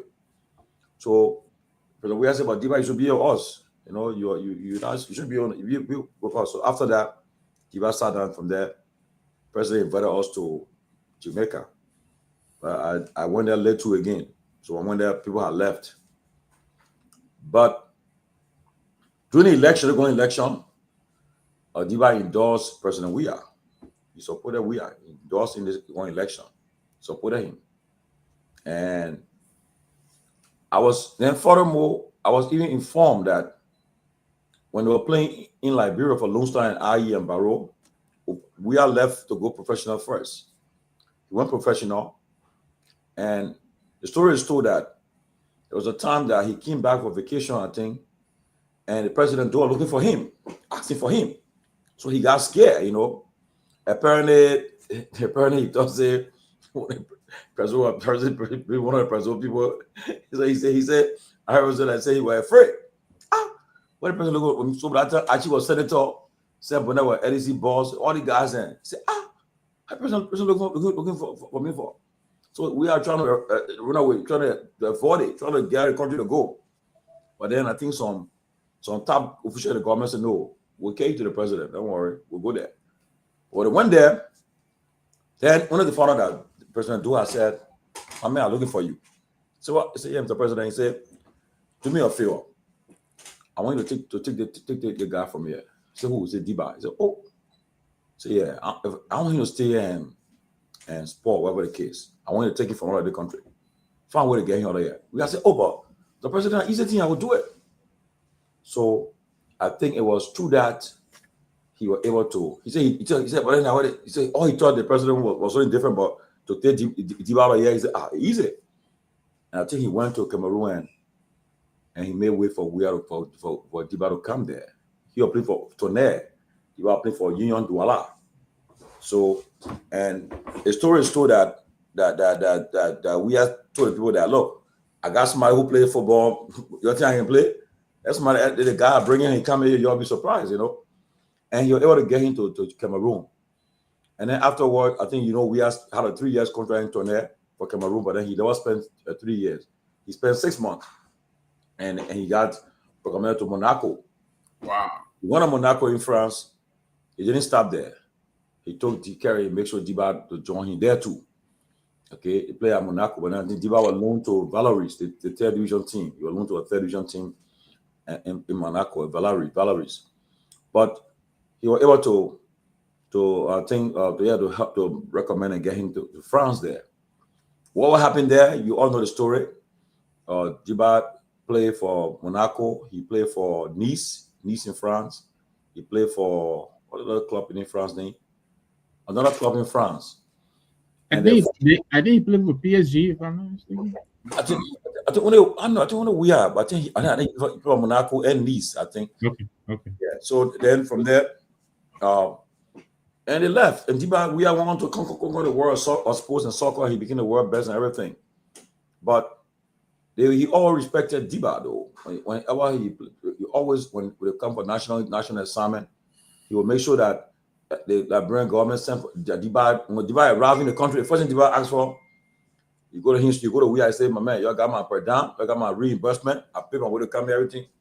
Even so now, there were times where even if the government had not funded his trip to come, I would say, well, I will take care of it. Just come. I will take care of it. Anything, I will just come. You'll make sure he's there for the game. So they have been, in fact, they are cousin, and they have been cool though. But what happened? I think during the election when he was criticized, I think that and politics. Oh, I mean, when somebody, Lyon. Thank you, Conrad. Lyon of France. Yeah, he played for Lyon. Thank you. So and whatever the case, my two brothers is that when you criticize somebody in politics, the person will also, they won't just take you cool too. So he was criticized, and so forth during election. So, but I think the relationship was there too, was stay there. And there are people that in we are cycle. I know Twe, Sir Joseph, other people at the time, they reach out to Diba, they reach out to Diba. In fact, Sir Joseph gave Diba a car that he gave to Diba in Monrovia. And that have been. But when I see Diba like getting involved, letting people to get involved to start criticizing I mean, I don't think it's necessary. I don't think it's appropriate. No matter what happens, you guys can still meet and trash your differences, but to get into, like you said, Mr. Nangwe, to get involved into this thing and start to criticize and attack him, and I don't think it's fair. It's just not fair. There's some things you just stay out. Some things you just you're not compelled to talk, to get involved. And there's somebody said today, we have made some help to you, but what can you in turn show that what have you done for we are too in return?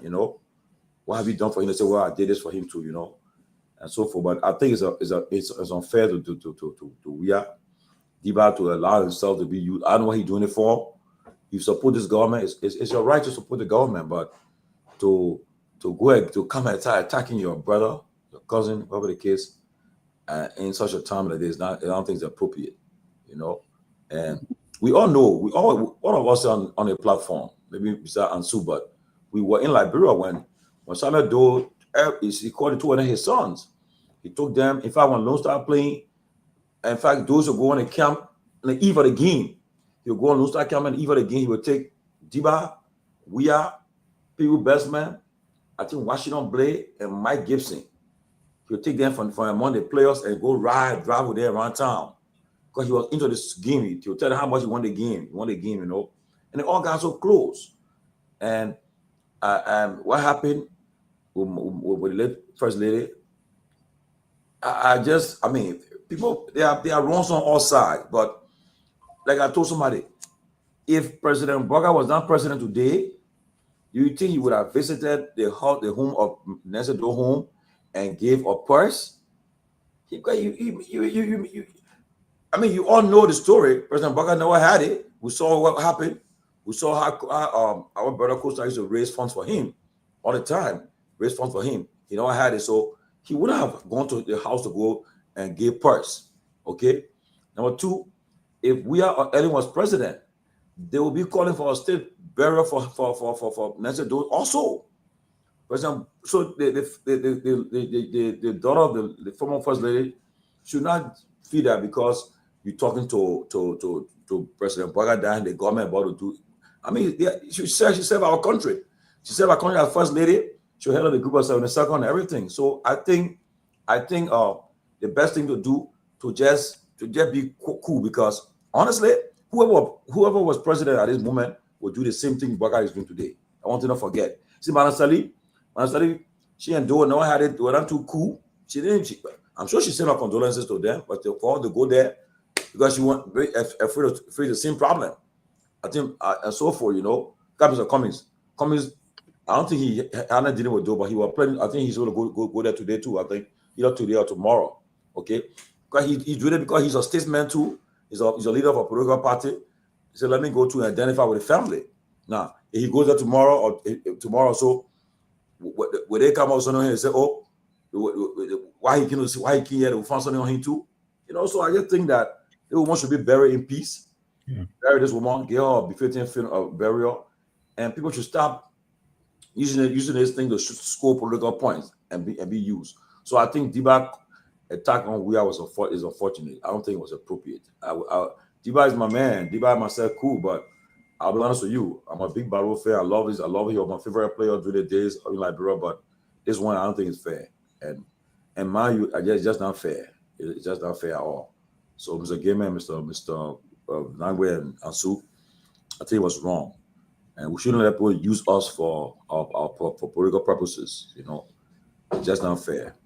I think the chairman has said it all. Oh, okay. I just heard that Mr. Cummings met with the family probably today. Okay, there you go. Yeah, he went there quietly because perhaps again the same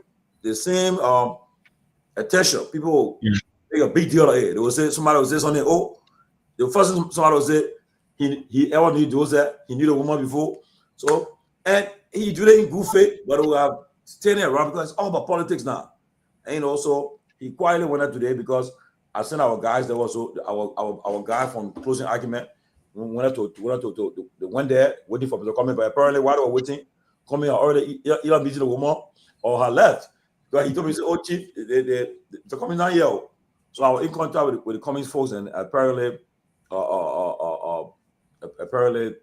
he did it quietly, and that's the nature though. He won't want to be all that same because they will say, coming. They start talking to him. He'll be a distraction. But I think I just heard that he met the family private today, which was good.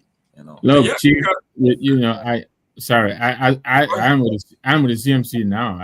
But you know, Alex is a class act. You know, he's a classy guy. That's who he is. You know, my commitment is I'm not conflicted. I supported Alex in the going election, but you know, we didn't make it. Right now, I think based on my own personal, I think the CMC has a better chance. I know a lot of my friends will not agree, but that's Alex. That's how he is. He's a class guy. He doesn't have to make a show of what a show doesn't need to be made of. I'm sure he went there and did what he had to do. And thanks for the football history there. A lot of us love sports. I mean, I'll be honest with you. I love the two guys equally, and then the other guys. Like you were saying, President Doe did a lot. To elevate these guys. I mean, we were losing to every team. Ghana would come and beat us. We'll go to Ghana and they beat us. All of these teams until these guys came on the stage. I remember the days Salinsa would beat Ghana and all of that. We were not in the football sphere, so we didn't know all the details that you are providing. But they brought us a lot of joy, and we want to remember them in that fashion. We don't want to hear that, dirty laundry. Obviously, tongue and teeth will fight. It is natural. But I thank you for also adding your voice. I think Salinsa just, he needs to leave it alone. Find a better venue, to hash out whatever it is, and let his woman be buried in peace. So yeah, I mean, I'm not gonna do much. I've already said my piece on it. I just want all of us to back away, leave the family, let them have this, the space and bury, the former first lady, as well as rebury, the former president. And lastly, Mr. Gimmer, I remember we're in Rhode Island, lastly in Rhode Island, I think about 2004, we were just forming the CDC. And at the time, Toy was chairman of CDC USA. He had gone to Rhode Island to visit with me there. While we're there, went to a cookout. Went to the cookout. We met Borchas there, Jonathan Sobe. We were trying to recruit Borchas to join us. And for more than 3 hours, the whole cookout, our three were talking for a long end. Borchas gave on the whole stuff about here, we are, the whole thing. At the end of the day, I think Sakba Myers, Sakba John, Sakba said, look, and I will say, look. He said, he said he only go to Liberia. I said, my only thing I tell you, you go Liberia. If you support him, we are please. Don't attack him. If you who you want to support the person, but please do not attack. That one again they were carrying to 2005. Don't attack. But Thomas, and he promised, to my surprise, he went to Liberia. When I come in, I told him Liberia now, the person we and I say, why you coming there? Maybe I don't know whether he endorsed or not, but he coming there. But he said he will not attack. So, but anyway, when the man kind of you, President Ambassador Weah, he kind of around you, at least please get him, open up to him. But I was going to work that morning in Rhode Island, 2004, I don't forget. When President Weah had 12 come and say, oh, my man, the man you said I'll come here, the man just did. The man went to Veritas. The man, Danny just said, went attack me there. I said, oh. He said, in fact, the attack we had there, they are rotating through. I think a ledger who were interviewing their son. They said the crowd that came out to meet them. Yeah, they carried two of them through the back door to escape that place. So we are all going to attack by his colleagues and so forth.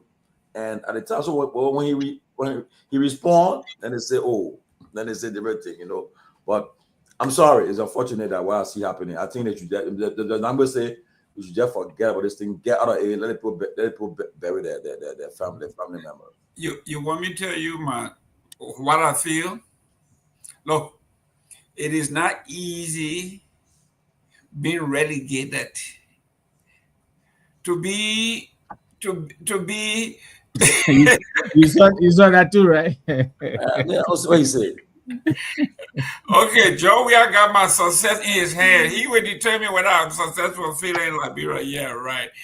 But Joe Manjala, you know what? No matter what they say about Joe Manjala, he's our number one fan. He would show up everywhere. He would show when we won, he would be there. He say he don't like us, but he can't stay away from us. No, Joma, one platform. He will not go to Spoon, nowhere else but a place. So Jumapa, if there's a law, they pass an order in TCA that the other man shouldn't even attack it. Don't stop. So they criticize, attack, and so forth. Joe Manjala, you got a red carpet. Like Ellie used to tell me when I met with her when she was at the foreign ministry, I used to carry all the investors and she got her one day and told one of the representatives for the USA, this man, he said, this guy, Mr. Gaiman, You can cuss me. You can do whatever you want. You have the right because at least you're doing something. So you have the right to cuss. I said, man, I'm not in a cussing business. She said, every year you bring people here to do something. He said, these people they have the right, they have earned the right to criticize. So basically, that's why this is where Jala is. But when you are playing, when you are friends, and it goes to everyone who plays some kind of sports, whether in high school, elementary school, you know you think you're better than this person. Right? I think I can run faster. I know I can dribble better than Namwe. And everybody acknowledge that I'm good. I can do this. And then at the end, somebody else takes all the trophies and all the accolades and everything else. Best players here, best player there, best player, player of the world, FIFA player, Africa best, world best, European best. I mean, if everywhere you go to Cameroon, you thought you were number one in Liberia. You go to Cameroon, then you second fiddle. You go to Europe, you didn't even make it that far. You didn't even make it the second fiddle. Nobody knows you. Then this guy on your team, everywhere he goes, he's number one, best at everything. Sometimes it has the propensity to weigh you down, and it comes out in different ways. Okay, it's like, that's what it is. Deba will never be what Joe Williams was. Wherever Deba go, when Joe Williams shows up, people will stand up and clap and call him Mr. President. These things have a way of doing this. Plus, we are hearing, and we know for the fact that he's broke. And he expected his friend to, everywhere he has gone, things have not worked out for him. And even when he became coach of the Lone Star itself did not do well. And he admitted, though, that Liberia just does not have the quality of athletes to be competitive in the region. Forget about the world.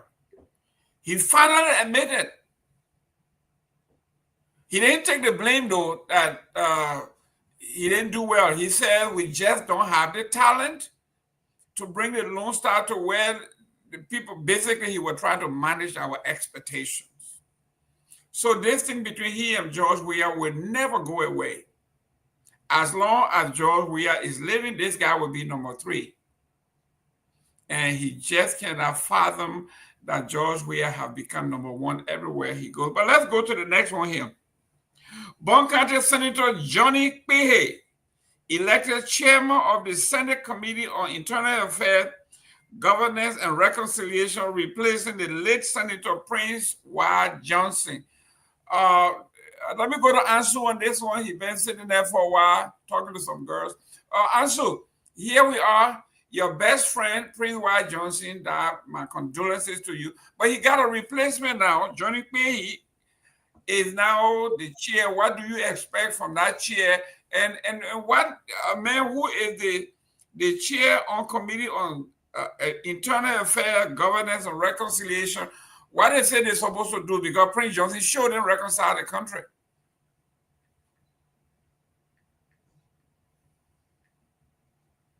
You are muted, young man. Yeah, please check here for me. So we do expect much from Johnny Pewee as a very young man. Someone would say maybe this is going to be a job because this is his first time. Yeah, he was among the new lawmakers that entered to the House of Senate there. So maybe he can use it now on the job as an experience. But he's been around for a very long time. He have that type of international connections, which we all knows about. So let's see what his performance will be on that job. When I saw that the release of communication and somebody who knows Honorable Pewee very well, I said, wow, we look up to him as a very young man and see whether he can fit into that gap. Namwe, this is huge. We talk about governance, reconciliation, internal affairs. Internal affairs is the security apparatus of the country, and then governance, and then reconciliation. I mean, when they are making these committees, do they know that you're talking about these should be 3 different committees here. Internal affairs is the entire country security and all of that. Then governance. We talk about governance. It comes with a whole lot of responsibility. And then reconciliation to reconcile the country. Mr. Namwe, it's just comical here. What's the realization? Is this realistic here for one guy, one committee? Yeah, I think that's a tall order. Honestly, I don't know this senator. I don't have anything on his performance, but I can tell you this. I think the committee is going to be less controversial. We know Senator Johnson was a lightning rod, and he was the embodiment of controversy, and I think many times that got in the way of doing some good stuff that he intended to do. Everything that he did, I think, was interpreted from the angle of the controversial warlord and all of that. So I think, I think this young fellow who's coming on, though I agree with you, is a lot they're putting on his plate. I don't know whether he's even young or not, but I mean, this new senator coming in, I'm inclined to give him a chance and see, what he's bringing to the table. Of course, the question will be, what other committees has he worked on? What did he do there? Whether that will inform us what he would do on this committee. But I think let's give him the space. Let's see what he can do. But I will go ahead and say that I think the committee will be run less controversially and probably more politicized than his predecessor, and just by his character and his record. I think many times that got in the way of doing some good work. So hopefully, this new chairperson will not be encumbered by some of the liabilities that the former chairperson brought to that job. So I think that is hopeful, and I think it will probably it will give him, I think, less burden to be more robust and hopefully more forward leaning. But we'll see. King George, here we go. I'm going to make you Mr. Pewee. Pewee, if you were chairman on the internal affairs, governance, and reconciliation. Let's start with reconciliation. Today, the lead chair of that committee, reconciliation in the country. King George, you now, you're wearing the crown. You have the power and the authority. Where will you begin as reconciler of the country? Because they give you that's a big position they're giving you. But the other 2 we'll talk about later on. But let's start with reconciliation. The first thing, the country is divided, very divided, and very, very divided. And this president, I would say, he has divided his country more than any other president. He's divided his country, and honestly, the country is divided to the extent where the government have their own talk show where they when they're just having, it's like a family conversation they're having. Okay. Each other. Yeah. Today the president gave up report cards to his cabinet members, and the ones who didn't made a high pass, they're the ones who did not. They are there too. The one who made a high pass, they are there too, and all they are doing just massaging each other, talking the good things. And so with that kind of an attitude, you're not gonna get nowhere with that, because when it's people that really see you guys over there, the people who support you guys and so forth, because I dare Patrick Horner can I question more Ali asking say about, but man, the handpump you build, the way you build that, it's ain't working. You can never ask that kind of question. That's right. I see Emma too, he just there to talk about why he met the country and the owe $4 million debt, and they have to pay all kind of stuff. So they're just there, satisfying each other. They're having family time, family talk. They're not nothing serious happening over there. So the country is divided. And Johnny Quay, I think he ran independent, but I think he's supporting the ruling party. You see, if to say he's still independent, he will then he will do well in that position, because you can talk to all sides. But you cannot be supporting one side and you can reconcile the country. That's not possible. The first thing, President Baga needs to appoint the peace ambassador of the country. Find somebody who you believe can bring the country, can talk to all sides, bring all the sides together. Then move over to try to see how best President Baga can meet with all the opposition leaders in the country. Most of them, invite them to a round table. Your country, start organize. We don't have to agree. We don't have to be on the same side, but we can still be civil, still respect each other, But instead, the country is divided. People look what the other guy did. The Deputy Minister of Information. You look at eminent man like Cummings, and you insulted him. And sometimes guys, they can forget that. Tomorrow. Some of us some of our friends now, when they play the old tape, the old video on Facebook now, they can get better head down. Hey man, I would not have said that. But so no one knows tomorrow. Tomorrow, you could find yourself, you could be in a situation where you be nominated for a position that you really want to occupy that position, and you are facing people that is like what you said. So you be very careful, because you insulting people, you wishing the worst on people, they come back to haunt you. So Johnny Quay, he's a security man. I know he's in a security field. Yeah, like he's a security man. I know of him. But whether he'll be able to reconcile the country or do anything in that capacity, I don't think so. Because for the fact of the matter that he's already supporting the ruling establishment, he's on the side. He voted along with them, and he sided with them. Everything. So I don't think it will make much difference. Find somebody who you think is a neutral person, who will stand in the position of neutrality, can bring people together. But you already side with the people. You think somebody from the other side will listen to you to call them, and know you already got your mind made up or something? No. Excellent. If you are old enough, there's something here. Now you got to admire the Unity Party people.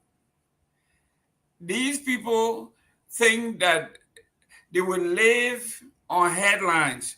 And King George, if you live enough, if you are old enough, today in one of the headlines, it says, President Bouaka is about to do an unannounced visit to all ministries. And agencies. If you have lived long enough, who made that very popular on all the front pages of the paper? Well, Talbot. President Talbot used to go to the agency and say he would be the first to come in there, and at the time people used to sign in. He would kind of draw a line and sign his name. Anyone who signs after him, he considers you late. And it made all the front pages of the paper. Joseph Barker have gone back into the old books and pulled out one of the more popular tricks. Now it's going to start making the front pages of all the paper. Joseph Barker is going to the ministries and showing off those guys who are coming to work late, people who are not doing their job. So I saw that and I said, "You kidding me? They are about to set us up again. Another smoke screen coming up." Based on that way, President Talbot was very famous for speedy. They used to call him. He would go to the agencies and ministries and he would put the late ministers on full blast. Joseph Barker, for young people who were not around, they think this is something new and they're clapping for him. Your take on this? Yeah, I mean, you're right. During the time of President Talbot, we were still young then, but we remember some of the the government functionaries, the people who were known to be chronically late. Sometimes these people will not arrive at work until 12 o'clock, and even then, some of them will be leaving by 2 o'clock. They'll be leaving the offices. That's correct. So, like you said, Speedy, he got fed up, and yeah, he decided, if I can get there early, you should get there early. Then I will get there. So yes, if this president is going to do that, I think that's one thing I would appreciate him for. If it, I think if it means he has he's copying from Willie Talbot, I would appreciate him for that, because I think what that would do is I can see the downside to that. I can only see the upside. I think it will encourage more productivity, more punctuality into government. So yeah, if he wants to do that, let him go ahead. But now that it is all in the media, I don't know if we can say. I think it was Kevin Sanvee who raised that in the chat room. If it is going to be caught unannounced. So, but yeah, I think that's one good thing I hope this president does. But I don't know, I mean, he is advancing age. Nothing against, ageism. I myself am advancing age. So, but I hope the problem in government, while we imagine it is, and if this is his way of trying to spur on, punctuality, I think it's a welcome development, and I urge him to do it. Let him do it, and also follow through with consequences. Don't just go there and warn people and then you walk away. You don't go around for another year or so. Yeah, if you have to fire somebody, fire them. Set an example so that people will begin to go to work and earn their pay. King George, I want to push back on Victor here, because I think Victor have fallen prey to the smoke screen. Here we were. Few months ago, the president went on national radio, national TV, and said, all those who didn't put in they didn't declare their assets. Everybody next minute, and they say 490, they're suspended. That's the entire country. Nobody heard anything about it. Made the front pages of all the papers, and the people are still going to. Up to now, we don't know what's happening. Now he's taking a page out of Talbot's book. If you want to catch a rogue, you tell the rogue, I will be waiting for you at my gate. I got my dog, I got everything, but come on. If you're going to catch somebody who is targeted, why would you announce in advance that I'm going to be at your office to see whether you sure? Isn't this just another smoke screen, George? Well, I mean, I don't know whether maybe it got leaked out. I don't think the president will announce that he wants to do a surprise visit. I'm sure it got leaked to the public or the press. But if the president's serious, let him put a time clock to all the places, time clock, and say, the problem in Liberia, things too. I think in America, yeah. I remember the days when we're working per hours, right? You're working per hours. You get paid per hours here, right? And if I'm talking about those who are now on salary now, but if you go to work late and you clock in, your pay will be less, because they pay you for the hours you put in. And I'm sure if you want to really do that, then you put time clock, get it, and CSA will control it. Say, okay, all the places when you clock in, or you do it, you clock in will register what time you clock in, and if you clock out, will know. So all these things. Hey, maybe you'll be sure people will be work on time. People will not just leave the offices and go sit down, and when they go for lunch, they don't come back. I was in abroad last year. I won't call these the guys that are all big shots then. But I remember they would say, Georgie, let's go for lunch. We went to some place on one street, one spot they got there. Somewhere. All the big boys in the mansion can go. They took me there. I went there. I said, all of them working to the mansion, but they were there catching the hay, drinking, eating. I said, yeah, like, bro. I said, you try in America, you food to go for lunch, you go drink alcohol, you go back to work. But people catching the hay, like I said, my man, look, that's I guess if I put it, I'll come tomorrow, man. I'll come back to the office again. Yeah, I will see you. I'll come back. Just go bring my bag. My bag over there. Just my bag. Put in the car and bring it. Because I'm going back, man. Georgie, I eat that, man. I eat that. Georgie, they cutting the cigar. Georgie, I eat that. So, what happening? I can try in America, you try to say, well, you go for, like, I'm going to go walk my dog, right? So when I go to walk my dog and get it outside, I run back. Because you can't try it. Okay, yeah, money. So you're mirror spot. Mirror spot too. Yeah, mirror spot. Yeah, you know, yeah. So the guys go there for lunch, they don't return to work. They're done. Because they already charged. And you know, Wow. they charge already. So you charge already.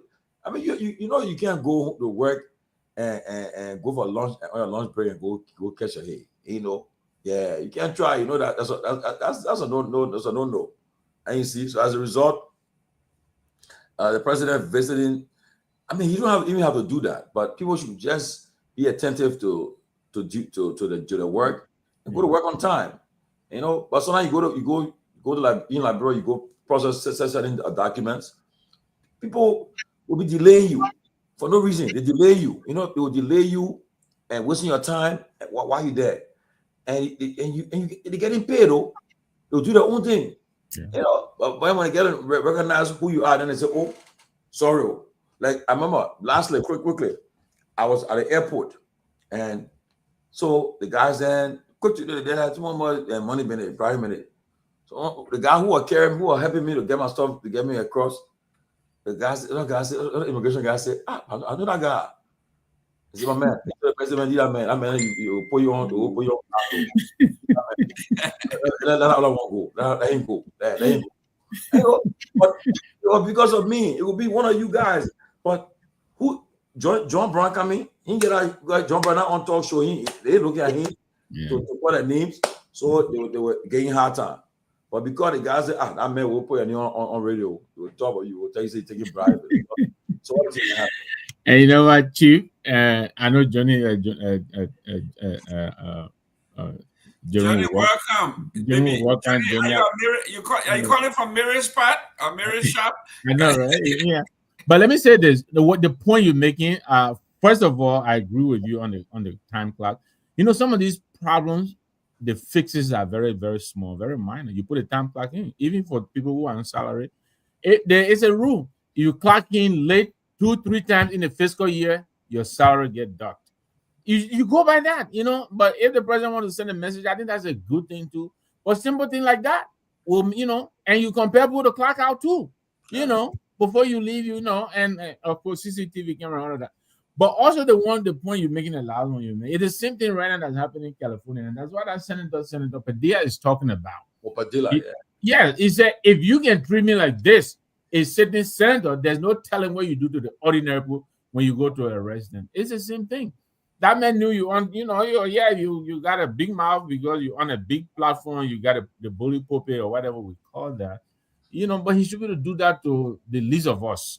I think that's what matters. It shouldn't be because you're putting on full blast, you know, and so now my man, let him go, you know, do it to everybody. Just let it be your daily routine. Wow. Listen, at my job here, I have CCTV, but then I have the biometric clock. When you come in, you put your thumb there and you leave. That's all you got to do. You put your thumb and you leave. Yeah. And I have a different department, the folks that take care of that, so they do the recording. So you got no connection with any of those folks.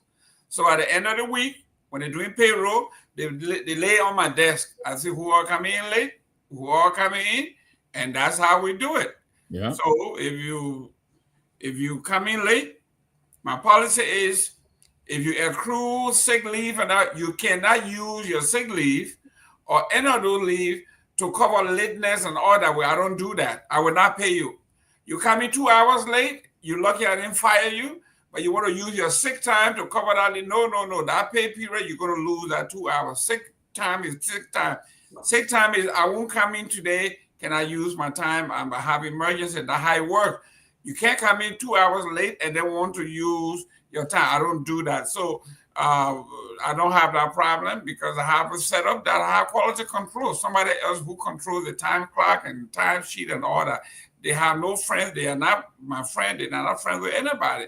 So they will send it in as it is. So that takes care of that. But Mr. Given, you know, I think that the language, if you want to do such a thing, you give it a don't do it. Give it a consular contractor to do it, and do their job, and it will be effective because they know that they get paid for doing a good job. Absolutely. So you guys, like in America, you know, people who got small business and companies and things, their pay system is handled by different people. Uh-huh. Their payroll is handled by different people. They're tracking your time.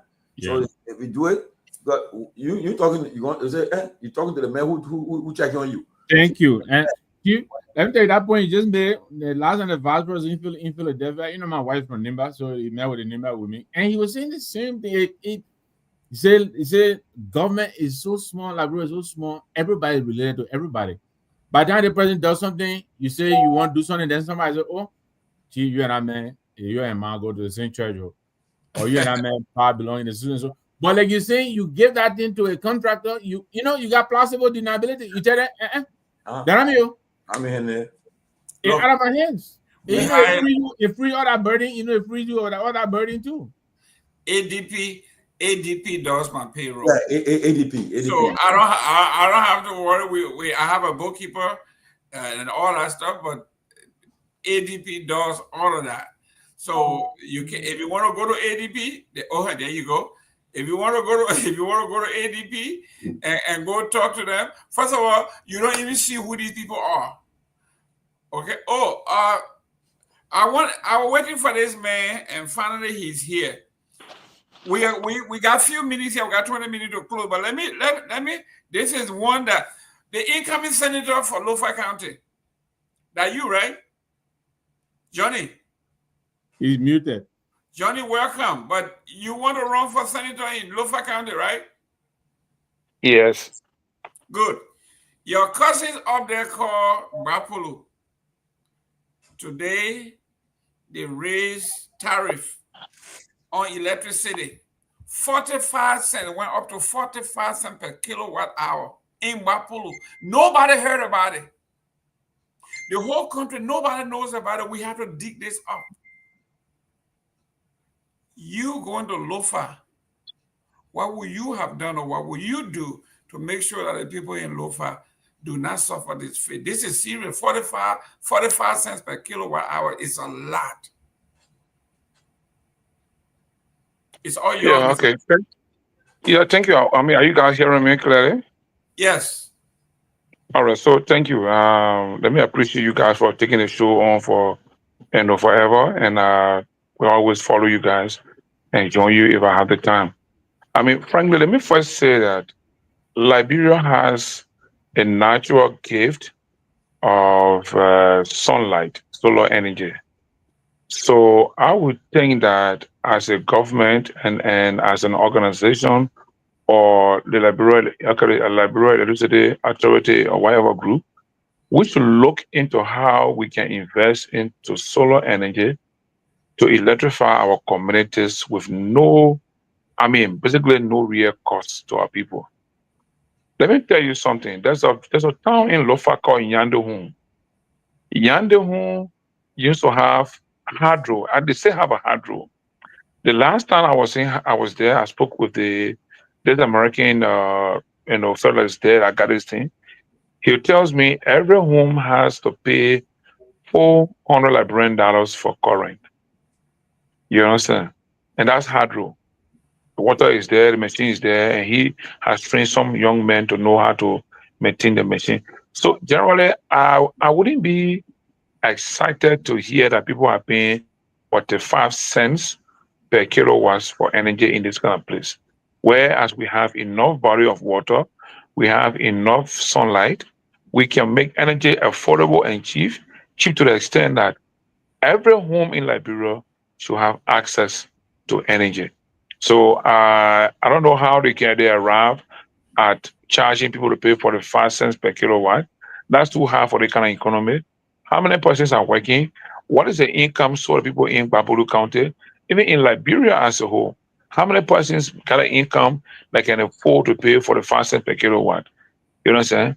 So I think that is too high. I think our people should rethink to be able to give our people services that they need. And those are all obligations of the state. I mean, on the social contract theory, I give you power or authority, and you are to provide me services that will make me to live happily.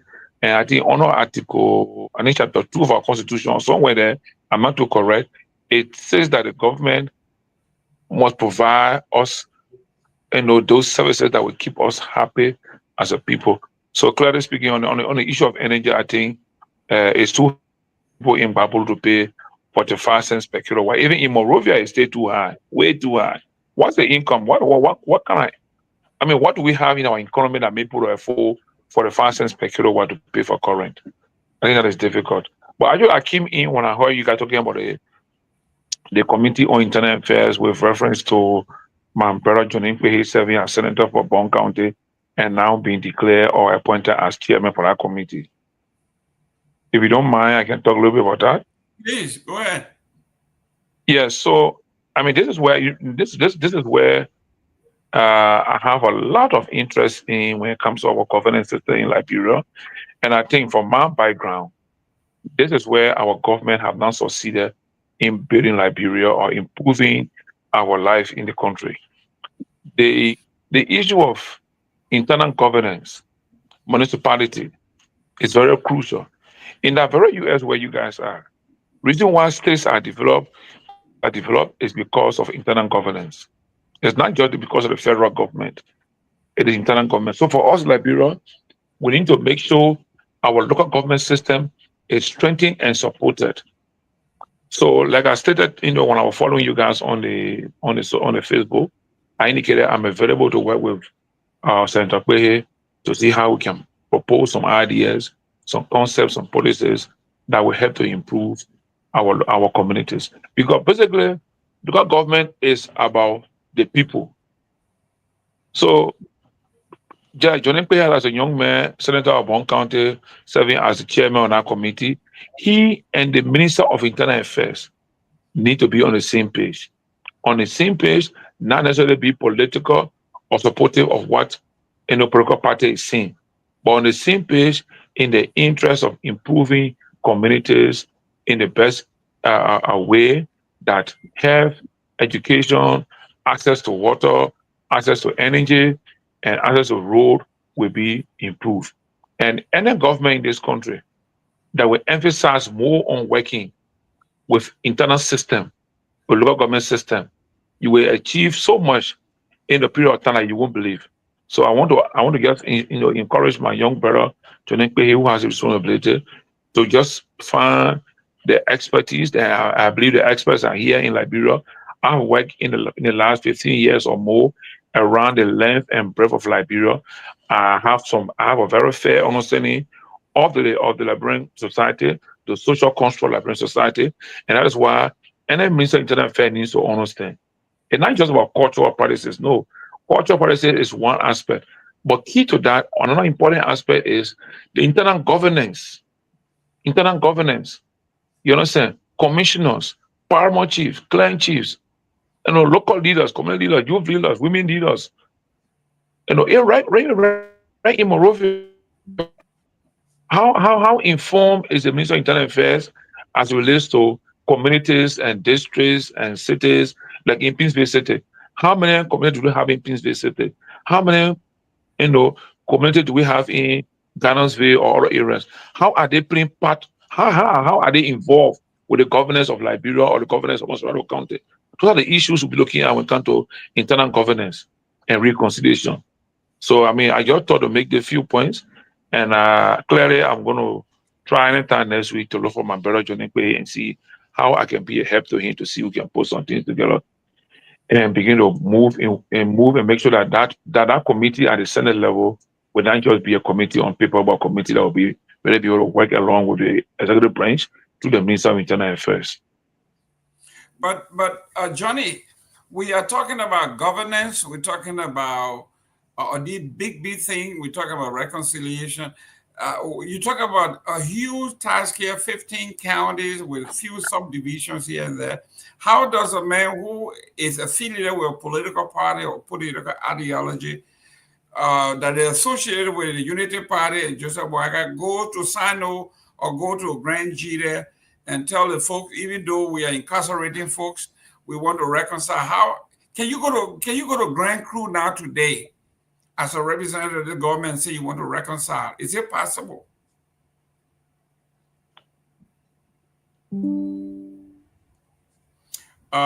King George, he's frozen. But just something for us to talk about. We got about another 12 minutes here. King George and Namwe.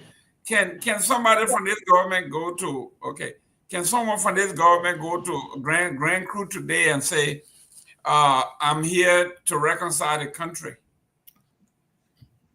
Yeah, well, look, reconciliation, right, is about trust. Is about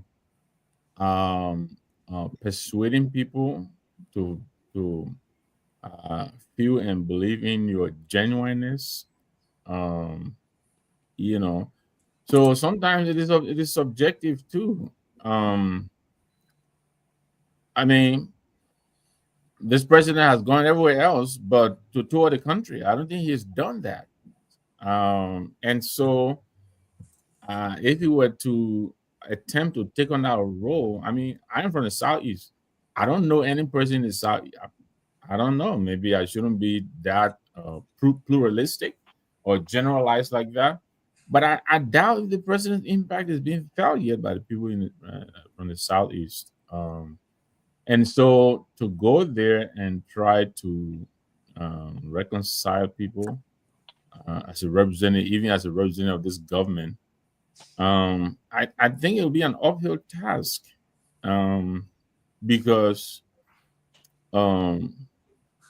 this is, it's visceral. People, people internalize some of these things, and to be able to reach the person, they have to feel your genuine attempt to identify and understand what they're going through. It makes it easier for them to, to listen to your, reconciliation message. But yes, this government, they just been in a year or so over now, so they have time. But I doubt if they, I don't know. Again, I'm not gonna attempt to speak for the entire Southeast. But I know I belong to a lot of Southeastern organizations. I go down to Monrovia, I listen to my people. It is like this government has now reached beyond probably Bong or Nimba. I don't know, even people in Grand. So to answer your question directly, I think it will be a difficult task for this government, because there are a lot of us from the southeast who feel that this government does not identify with us. They don't understand our plight. They haven't shown the willingness and the empathy required or necessary to convince us that indeed they do feel our pain. One of the biggest problems that faces the southeast, the biggest, is the road connectivity. And that's why I was saying here the other day, I had thought if Mr. Cummings, with the resources he has, if he could have tried, all right, to do something about that Gunter Hapo highway, I think it would have mattered a lot. I don't know that he had that kind of resources to do that, but that would have, to me, that would have kept, the, whatever the expression is for him. It matters a lot that we go through a lot during the rainy season, even during the dry season. Sometimes the road, it is very difficult. And for this president not to have gone to the southeast, to us, it feels as though he doesn't care much. I really expected by now, he would have gone down to the southeast and sat with the people and try to understand what it is that we go through. Life is very difficult in the southeast. We get cut off from Monrovia. Some of the people have to go through Hapo and go through Taboo, or come through Grangeda and go through again, Ivory Coast, other parts of Ivory Coast. I know my brother ran his campaign. He was transporting people from Monrovia, go through Taboo, get lesser passes for them. Tia is my little cousin, my uncle's son, but we're the brothers. You who is camping, I mean, it was so expensive because we were paying for lesser passes. Because people come from Monrovia, they got to pass through the Ivory Coast, where they have, because they're foreign, isn't, ECOWAS country, but they don't have lesser passes. And sometimes they make them spend the night. All of that unnecessary when they could have just gone through Grangeda and gone through Hapo and sat down there, So life is very difficult for the Southeast. I don't want to be too long-winded, but I can tell you a lot of people have been to the Southeast, including this most immediate past president. That's some of the frustration we've had with President Weir. He comes from the Southeast. He has almost 90% of his big government officials from the Southeast. I don't want to name them, you know them. And yet, Okay. the problems of the Southeast, especially the road conditions, still remains the same. And that's a problem. King George, if you were, how can the president reconcile when he look at a whole group of people, another segment of society, on national TV and say they are hooligans, call certain people hooligans? How do you go back to hooligans and say, God, listen, let's come here and reconcile? How does a president who speak like that talk about reconciliation? You know, the first thing, I was disappointed in the president and the Senate when they appointed the Internal Affairs Minister, this guy who threatened to kill someone. Francis Yumile. Yeah, and the Senate to confirm him was another disappointment for me. That if I was a senator, I would never have confirmed him, because especially he didn't even retract his threats and everything he said. And then to nominate this guy to be the Internal Affairs Minister. In most countries, Internal Affairs Minister is one of the most important ministries in the country. Very powerful. Yeah, very important. They call it the Home Affairs Ministry. Yeah, very important ministry. You give it to this guy who threatened to kill someone, and then he didn't stop there. When he took over his office, the budget for his office to renovate his office, that money could fix about 10 of the schools we saw yesterday. That video we saw, 10 of the schools. Oh yes. He justified it. And then the president, in his latest SONA, his State of the Nation address, he talked about reconciliation, but I've not seen it yet. The only close attempt he came was on Unification Day when he made a call to former President Myean, Madam Salif, Mr. Ure, and Mr. Cummings. Since he made those calls, that's all I've seen. I would have thought by now he would have appointed a peace ambassador and set up a committee of reconciliation and unity to try to bring the country is divided. Look, let me tell you guys something. That's why you see the 2029 election going forward. I will tell you something from you guys right now. The country is divided. You're against us. You're against us. That's what they have done to the country. You against us. You're against us. To the extent where you notice the supporters will support them and defend them, even in the midst of wrong. They'll do it. The country is so divided. I don't know whether they'll be able to reconcile this country before the next election. I don't know. But if it stays like this, and a group of the opposition parties hold together, like the parties that right now that we saw recently together, if the parties hold together, depending on what the figure of who will be the arrowhead, whatever the case that come from other arrangement, it will be very difficult for this government to defeat them very hard. If they're not careful, they'll even lose they'll be on the first ballot. So right now, there's nothing I can see that will really reconcile the country. I don't see no efforts being made. I don't see no tangible efforts that are being pursued to bring the country together. I just feel that it's not gonna. And then lastly, there's no reason why a president cannot do a nationwide tour. Look, I grew up during the Samuel Doe time. Every year, Doe did a nationwide tour. Every year, President Samuel Doe be going nationwide tour. He visited all the counties that in Liberia every year. You visit these counties, it's important. You cannot only go to election time, but President Boga he didn't visit all the counties for election. He can't be all the counties, but he got elected. So now it's important. And you get to say because the president's health or his age, no. You took this job. You can do this job. You must live to the responsibility of this job. So you should go to every county. We have 73 electoral districts in Liberia. As a president, you must visit these capitals every year. Make a nationwide tour, just based on these counties. Don't want to just talk to address it. No. For instance, sometimes you want to address the nation. You say, I will address the nation today from Grand G there. I will address the nation. My message for today will be done from Grand Crew. I mean, you go there. The counties there. I'm making a major economic speech today. I will do it in Lofa. I'll do it in this place. Go to these counties. But what I see happening, look, I repeat, man, as we get a transformative leader, Liberia will just be in this cycle. We need a transformative leader for Liberia. That's what we need. Wow. Johnny on the line. Johnny said you want to say something quickly too. Johnny, okay, real quick, because we got 5 minutes here. We want to close. Let's go, Johnny.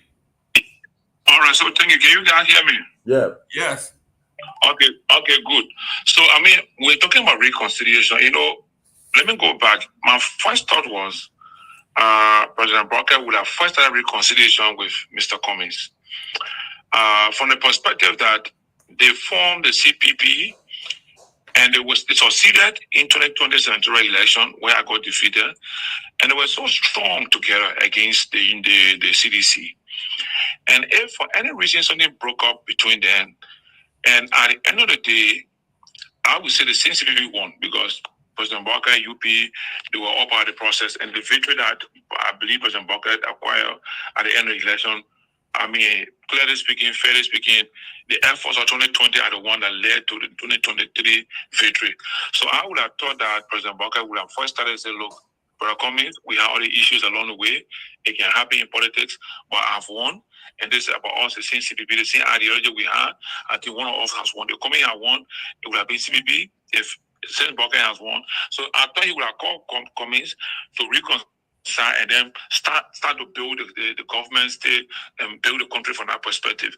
Second aspect also, I think President Barker did not do well with reconciliation was even in Lofa. He had his own son, Clarence Moniba, who contested from Lofa. So they were both contested from Lofa. So if he won, Clarence did not win, I would have thought also that he would have said, look, my son, you and Papa myself were friends, were good goodies during the old days, and you contested was your right, but now I have won from Lofa. Let me invite the young man, say, young man, come over to me. How can we work together to build Liberia with the idea you guys are freshmen? That did not happen. So I think those two areas were places where I thought our president should have commenced the reconciliation and the construction of his government, and did not happen. So, and going forward, the form of mind in which we see the way things are unfolding, I don't see elements of reconciliation in the government in the last year and a half. And I'm hoping that the president and his cabinet and all those involved will begin to rethink and consider reconciliation and development together. That's my thought I would like to propose. To say when it comes to reconciliation.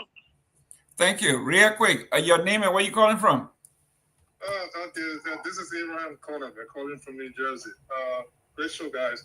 I just wanted to buttress the thing Tomalin was talking about. During the Doe era, although that was a government I didn't support, but to decentralize development, one of the methods that Senator Doe was trying to do was these county tours and other things, and then of course on a yearly basis. Tomalin, you are right. Like when I was in Kakata, 1988, we celebrated Senator Doe's birthday in Kakata. Predicated on that, they built a presidential palace in Kakata. Today, that place is still there. So these were some of the initiatives I have done. I think even Grand Gideon was up to the war. I think they made some preparation there, but they didn't celebrate it because he couldn't go there for the war. So if you get a president that tried to develop his country by literally trying to decentralize development, I think these are some of the initiatives that you got to undertake. But I don't think that is in President Barker's DNA. Because take, for instance, even Lofa County. Vanjama is the capital of Lofa. Tell me what President Barker doing, but I was just listening to some, development thing that got distributed, and Barker went to FOIA, and I think the city gave Vanjama one vote by whatever it is. And that's the lower sector of the county. So to even reconcile Lofa County itself, I don't see the president initiating that. For instance, Steve Zago is from the Loma tribe. You got a government right now that is predominantly Kisi as compared to a Loma tribe. So, we're not trying to beat on this government for that, but just look at that from a political lens, microscope. You're going to see that Lofa County is yet to be reconciled. So I just want to point that out, But if you get a president that is willing to decentralize development, because visiting these areas, it will afford you the opportunity. You got to prepare, meaning you got to have this structure in a way that they will build something for the presidents, visit maybe for 2, 3, 4 days or whatever it is. But I don't see it happening here. I don't think it's going to happen. That's why I just wanted to highlight that. Guys, great show. Thanks for the time. Thank you. In your closing, Mr. Nangwe, we're out of time here. Like the young man said, character begins at home. Charity begins at home, right? If you are in Lofa and you build the presidential palace, instead of building the capital where everybody can congregate, you build it in Lofa, in Foya, in your hometown where you never built even a hut. When you were ordinary president, you were vice president, you were director, all the agencies. You didn't do that. Then you become president, and now you're going to build the presidential palace, presidential lodging in Foya instead of the capital. How do you reconcile that? That's what he's saying. If you can't reconcile Lofa, you can't reconcile the nation. I can. That's a short answer. I can reconcile that. But listen, thank you for the show, and thanks to our audience for staying with us. Great show tonight. Chief, thanks for joining us.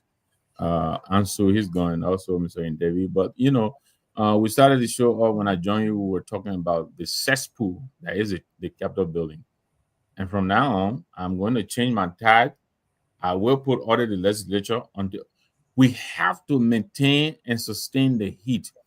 This legislature, the legislature of the Republic of Liberia, they have to be audited. I think we're letting them to get away with a lot, and I think the little that we can do, it will add up. And I think we should all join our voices. This should not be a Musa ability thing. I'm sure before him, other people have also made this call. And I think we should join them. Let them audit the legislature. That will be my sound closing for tonight. Thank you very much. Thank you, ladies and gentlemen. Our chief is back. So he's going to have the last word and close it out. Chief, it's all yours. Yes. Let me say quickly. Let me see. First of all, my little sister wrote Tilia Ure.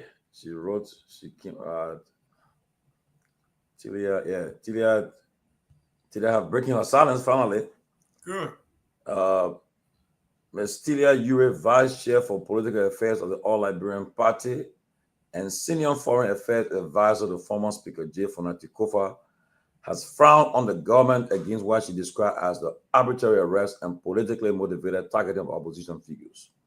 She expressed grave concern. Well, she said, I strongly condemn what appears to be the arbitrary arrest and politically motivated targeting of opposition leaders.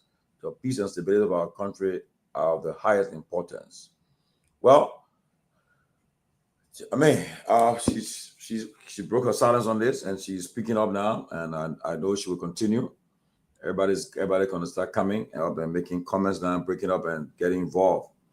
And also, I got a confirmation today from the president of the National Oil Company of Liberia, NOCA, Mr. Fabian, lied that he will be appearing with us next week.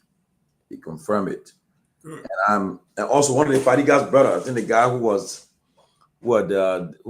dismissed LDA. I think we have here. I will have a special on the weekend, so we'll leave no stone unturned. Everything will be brought out. We'll have a one-on-one special going the weekend, and every question will be asked, and we'll hold no bar will be set, and we'll go that route. So looking forward into that, and also, guys, I know you guys are far, but I know this weekend on Saturday, I will be busy. All the guys are busy right now. Peabody daughter is next weekend. Pewee, one of the stuff is in Delaware this weekend too. And my daughter Coca is in this weekend in Clifton, Pennsylvania too. So everybody busy right now, trying to get things there, just make the kids happy, and the family members will come from around to come and celebrate them. So we look forward to having a good time. But congratulations, guys. Congratulations. I know your guest, Mr. Fadiga, won't like me because I was at the courthouse when his right-hand boy, Mr. Spoon, was being sentenced, and I was asking all these questions and coming closer. It was very uncomfortable. Well, we'll answer the question. The relationship between he and Stanton, all will be asked, and everything will not leave no bar behind. We'll answer the question. And he said he prepared for it, so we'll take it on. I think it'll be on Sunday, depending on how arrangement is done. So we'll take it off. So coming up and so forth. And so we're just waiting. But guys, it's always good to be with you guys, man. But thank you, man. Thank you. It's good to be with you too. See you tomorrow, guys. Yeah. Good night, guys. Bye. Yes. Okay, so people, we are about to quit. So let's. What does it happen today again? You know, I was looking at something. I never knew that America, we had an ambassador that died before in Liberia. I never knew. I was looking at somebody who gave me history today. I was lecturing history. I was shocked to see this. Very shocked. Historian Zach Sharp.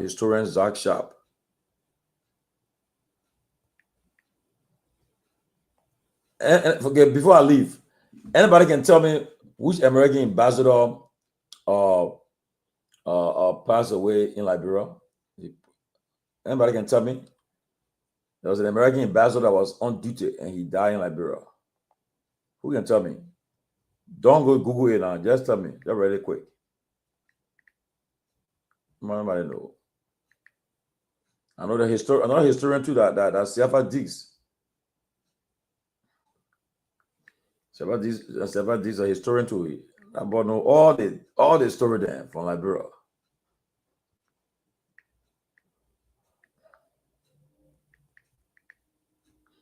You don't know the guy name? Some people trying to Google it now.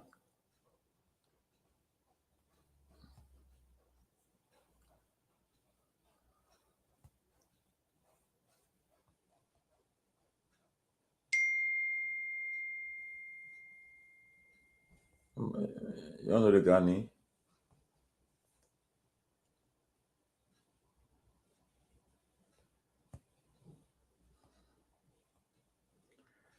Dr. Samuel Z. Westerfield Jr., United States Ambassador to Liberia. CLL or Edwin Dennis was at party. Died. He died. What a guy name? Yeah. What a guy name? Yes, it was him.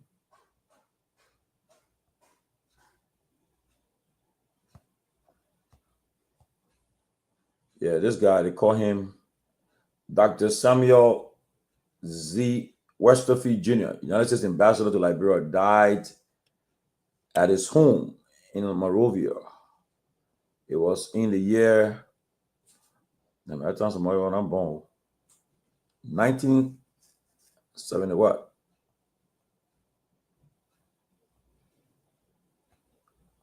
I think he died 71, yeah.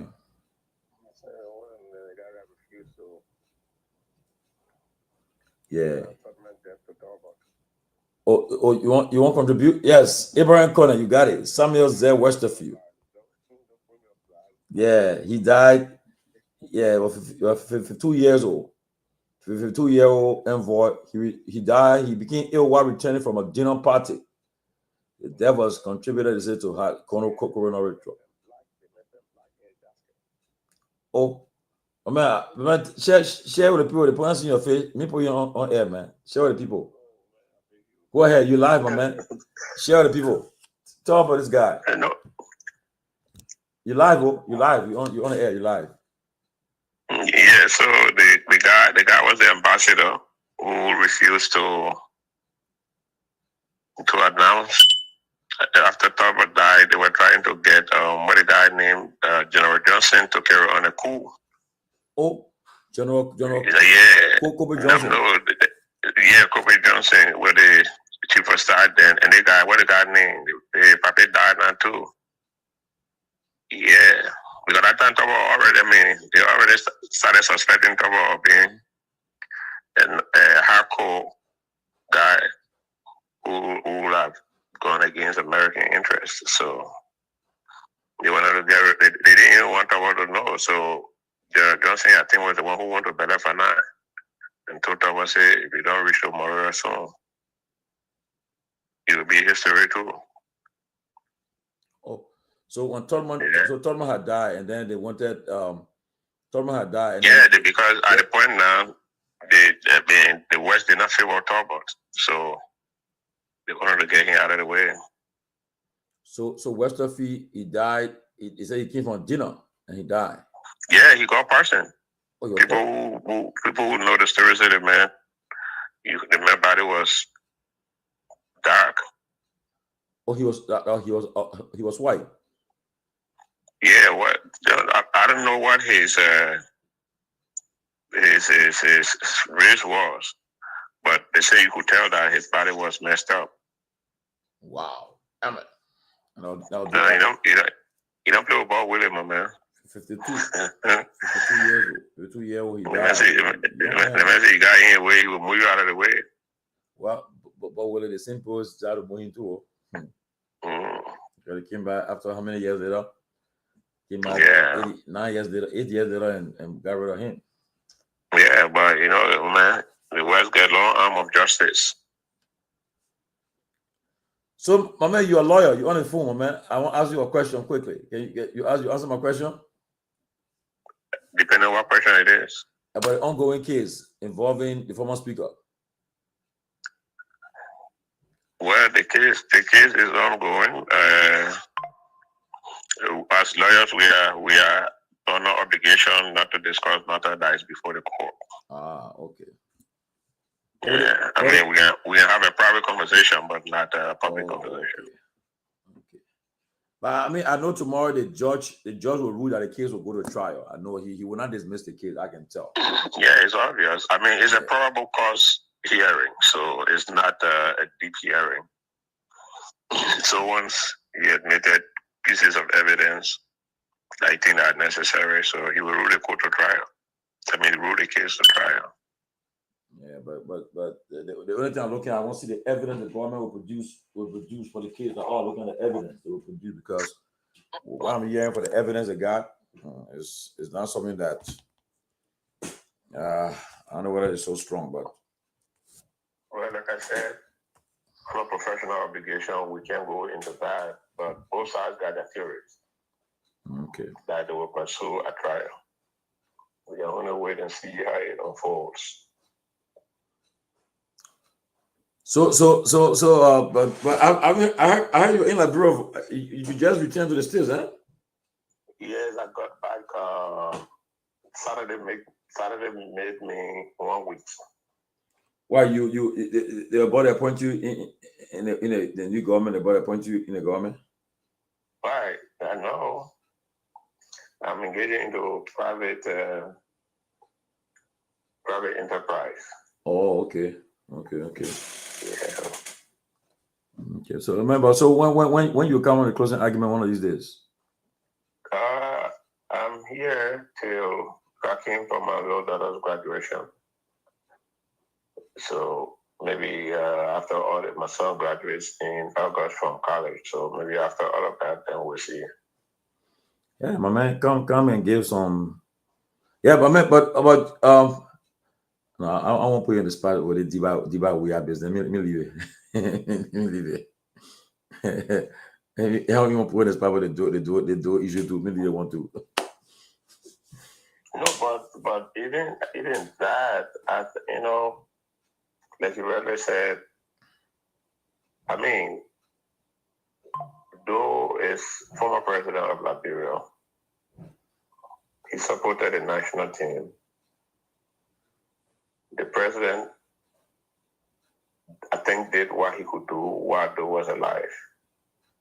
But if you look at it, though, if I am supposed to be your son, and all of my public engagement, you don't support me, then why should you expect that I will render you similar favor?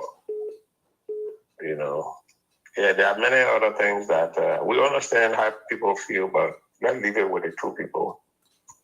The president and the Doe family, the president and the people of Garguah. I think that issue that they can deal with. So what people who are getting involved are attempting to escalate the situation. So where's the cow? The cow, right? The two cows right now. What are the two cows right now? Well, my last understanding was the women of Garguah requested the cows to be returned to them. Oh, okay. Because they requested it from the former president, and so I mean the cows, the women, they got the cows and the rest. But how about the 5G, the 5K? Well, Well, if you follow Ms. Doe's statement, she said that her intent was to return the 5K. Her and not the intent. cows. Her intent, but Yeah, not. But she's that was her intent. But to she return the 5K. but she returned it, yo. Well, then she got to explain that. Yeah, but again, it's something that she should have avoided.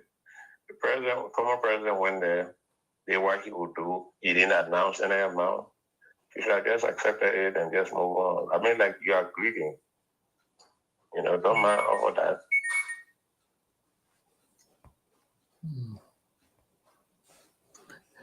Well, should I call your name? Ask me who am I calling your name? No. Okay. No. I was only making a private call to you. So. Oh, okay. But then I'll call you after the. I'll call you. I'm sorry. Yeah, well, you know, I let no too much media business. I know. But asking who talking. So anyway, I'll call you after the show. I'll also be leaving the show. Yeah. Okay. Somebody else wanted to say something. Let me see. Who the person? Now, people, you're giving a few minutes on history. People want to get some history to us. Yes. Tomalin, Yes. how are you? How are you? Good. So the ambassador, he was black from Chicago. Oh, he was a black person. Yeah, his name was Westerfield Jr., Samuel Zazu Westerfield Jr. Okay. Z-A-Z-U. He was born November 15, 1919 in Chicago, Illinois. Okay. So the guy was serving as an ambassador in Monrovia, but like what the previous caller said, you know, they didn't really like President Top or the guy who Doe killed. Because Tower, right? Tower was president, and then Nixon was president in America at the time. Nixon was president. Yeah. He was a career diplomat. Mm-hmm. Yeah. So he messed up with him.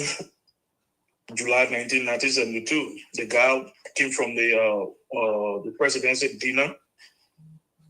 Yeah, I think in the elevator or something like that. Yeah, I think I was reading something a long time ago.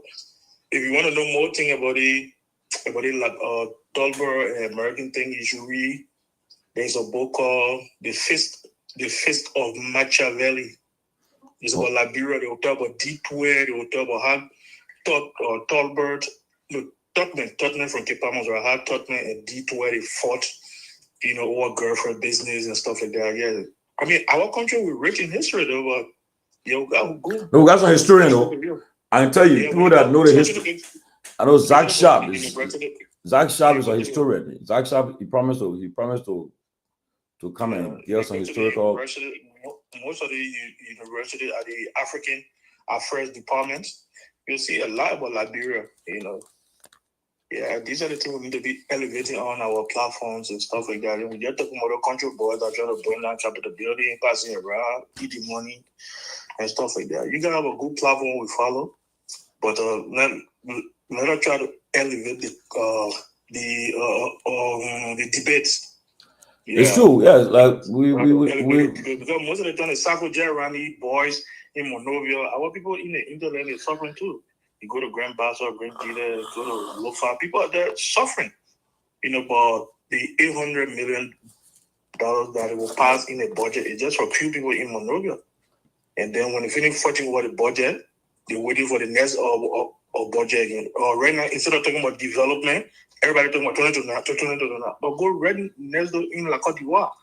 Ouattara is building a place. Even though, I mean, our people, I don't know where we're like, bro. We just think the election. After 2029 election, we'll be talking about 2035 again. You know, what we can think about the food that we're even out to eat, but we think about the food, but we think about what to eat for tomorrow. So let's try to bring a lot of young people on the platform. You know, a lot of people that have good ideas. You know, I'll be willing to come to share my ideas. You know, instead of just talking about politics every day, sometimes let's talk about social issues. You know, let's talk about what people going through in Liberia, my brother. You know. I agree with you. I agree with you. We are. We're Firestone. We're working. Next year will be what? 100 years since Firestone been in Liberia. We don't. You have one condom factory. We don't have rubber bucket or factory. These are the things we need to be talking about. We need to take our country serious. That's the only way the United States will take us serious. Yes, next year, 2026, we made Firestone 100 years in Liberia. 1926, they came to Liberia. Harvey S. Firestone came to Liberia, established Firestone, and they gave them a 99 years contract.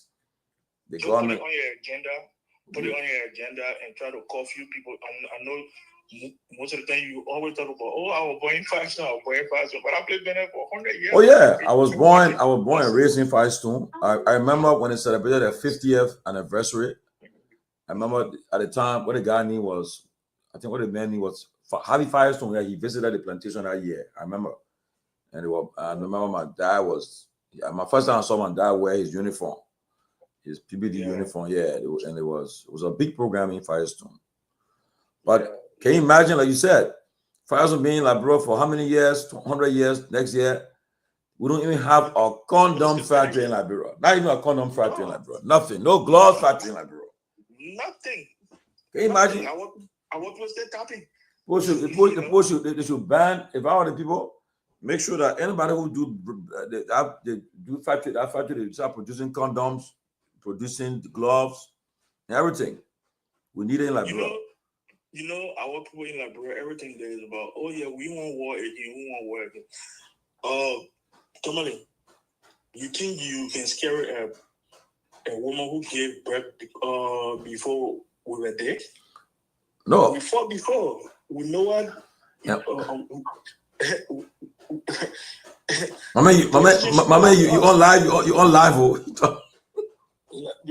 Come on, yeah, I know. But guess what? Our politicians been lying to us. We got this in the country. We got this in the country. No, seriously, you got this in the country, man. And they think, oh yeah, it's about UP, CDC, UP, the flexing muscle. They want, you know.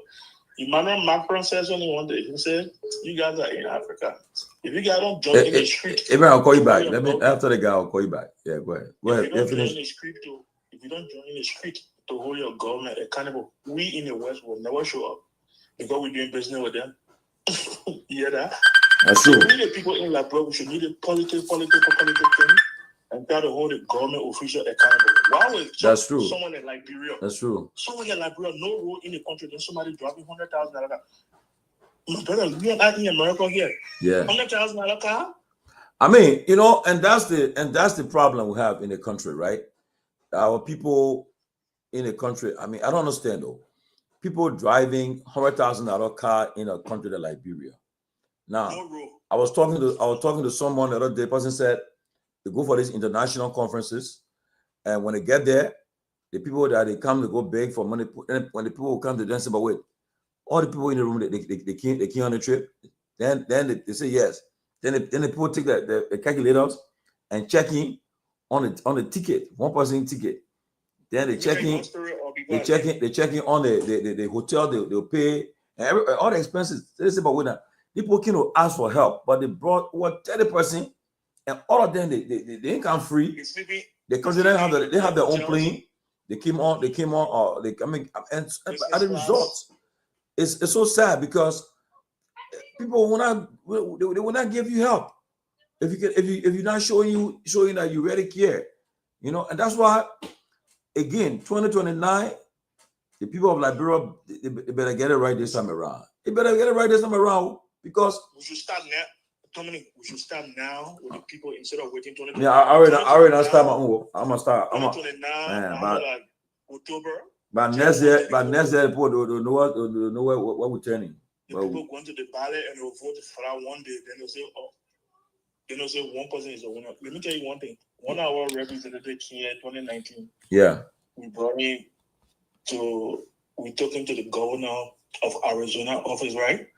Yeah. The guy came up with so gold ring, gold, bracelet and everything. You cannot pay for money. When we got in the room in the first place, the guy was speaking in Liberian English, Thomas Fala, and the government couldn't understand what Tomafala was telling him. So try to interpret. And the guy said, well, look, you can't obey for money, you can't obey for help, but you can't go all the way. Why you can't set a goal and help your people? Can you imagine that? It's sad. Yes. It's sad. But anyway, somebody, the other guy won't call you. Big boys, you got a bigger platform. We should be talking about politics. Oh, trust me. For me, right now, I'm thinking. On a serious note, we'll start talking about how we educated people for them to know the power that they have. Everybody got a power. Your power comes in every 6 years. It comes in. You got to make a difference.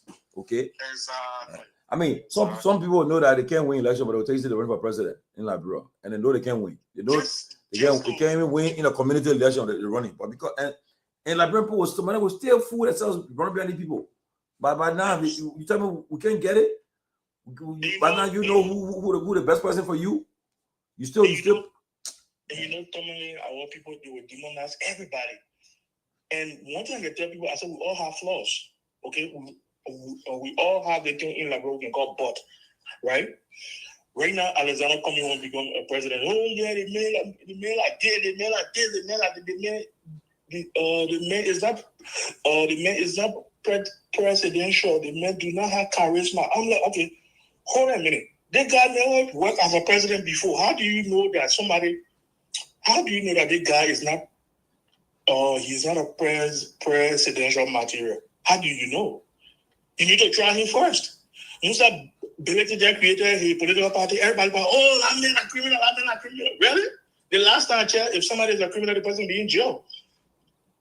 Okay? So who is good in Liberia? Who? You call the other person, the person not no book. You call the other person, the person not fit. You see why we any other the one paper who can walk, the one paper who can wake up by 6 o'clock in the evening, the paper cell shut down. That the paper we end up with. And now our country going back for another 6 years. These boys are just using the paper and fighting so they can get a little bit deliberate and come back here again working the group. Thank you, my brother. Okay, man. Yeah, I mean, honestly, this time around, look, before I leave you, let me tell you something. You see, there are those who watch what happened in the next couple of years, right?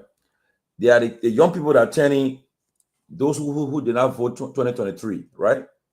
Now, the people who are 14, the 14, okay, let me see. Yes, let me see. Okay. Now, just imagine though, the children who are 12 years old, they are 12-year-old kids who are 12 years old 2023. They did not vote, right? Now, by 2029, these kids will be Abraham Corner. Yeah, Mr. Corner, go ahead. Yeah. Man. Thank you, man. Listen. Yeah. Every time when you talk about Firestone, that's our country over there. And it's disappointing, Firestone. Tomalin. The fact that, from my understanding, Firestone can even take our latest to Ghana and produce things there. What's the justification for that? Marguerite is my country. Tomalin, 1984. I vividly remember by the time you had the MTA buses in Liberia, those buses were sent on over in Canada. We somehow got on the buses as students back then to go to the executive mansion to make that place a county. I was there at the executive mansion the day that place became a county. When Dole made that place a county. For 100 years, Tomalin, like he stated, not a rubber band is producing in Liberia. What sort of friendship is that? That's why you got it. And I just wanted to point that out too, because every time when I mention it, it just frustrates me. Very frustrating. It's very frustrating, Tomalin. And to the point that you talk about President Torgbean, if you go by the history, about 1950, I think it was 52 or so, when Torgbean made Torgbean vice president.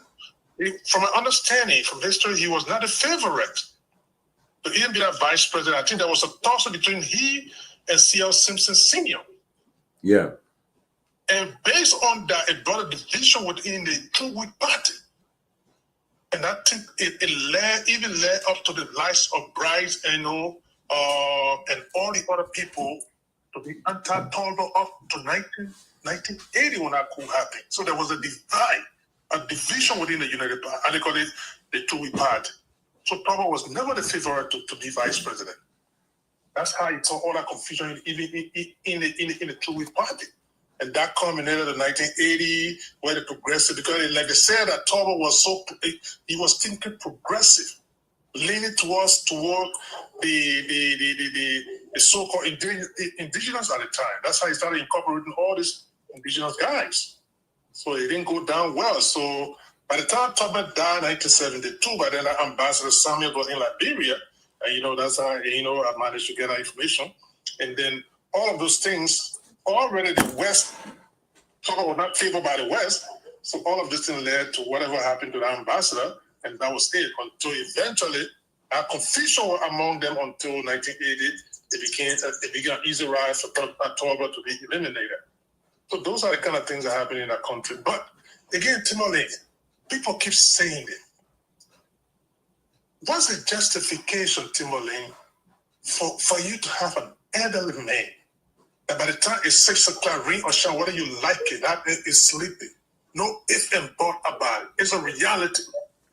What time president going to get briefed in the morning to come and run the affairs of the state? It's just not possible. That's the reality.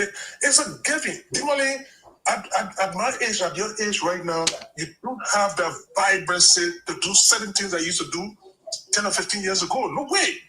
It's just impossible. That's human nature. And then when people talk about it, they feel that, oh, you hate somebody and X, Y, Z. That's not the case. Economics, they got something called diminishing marginal returns. There are certain places you will reach at your zenith, and you just got to come down. And lastly, Tomalin, to just close on, I know you wanted to hear from people with the Diba situation. Quite honestly, it's embarrassing for every time any of those guys that they played back in the 80s and so forth to come after each other. It sounds so embarrassing and so personal and petty. I don't care what you can explain right now. People will find it difficult to even buy into it. Typical example, Tomalin. James Diba was the most celebrated Liberian soccer player. All right, and he couldn't even win a district election. That should tell you that popularity had diminished a long time ago.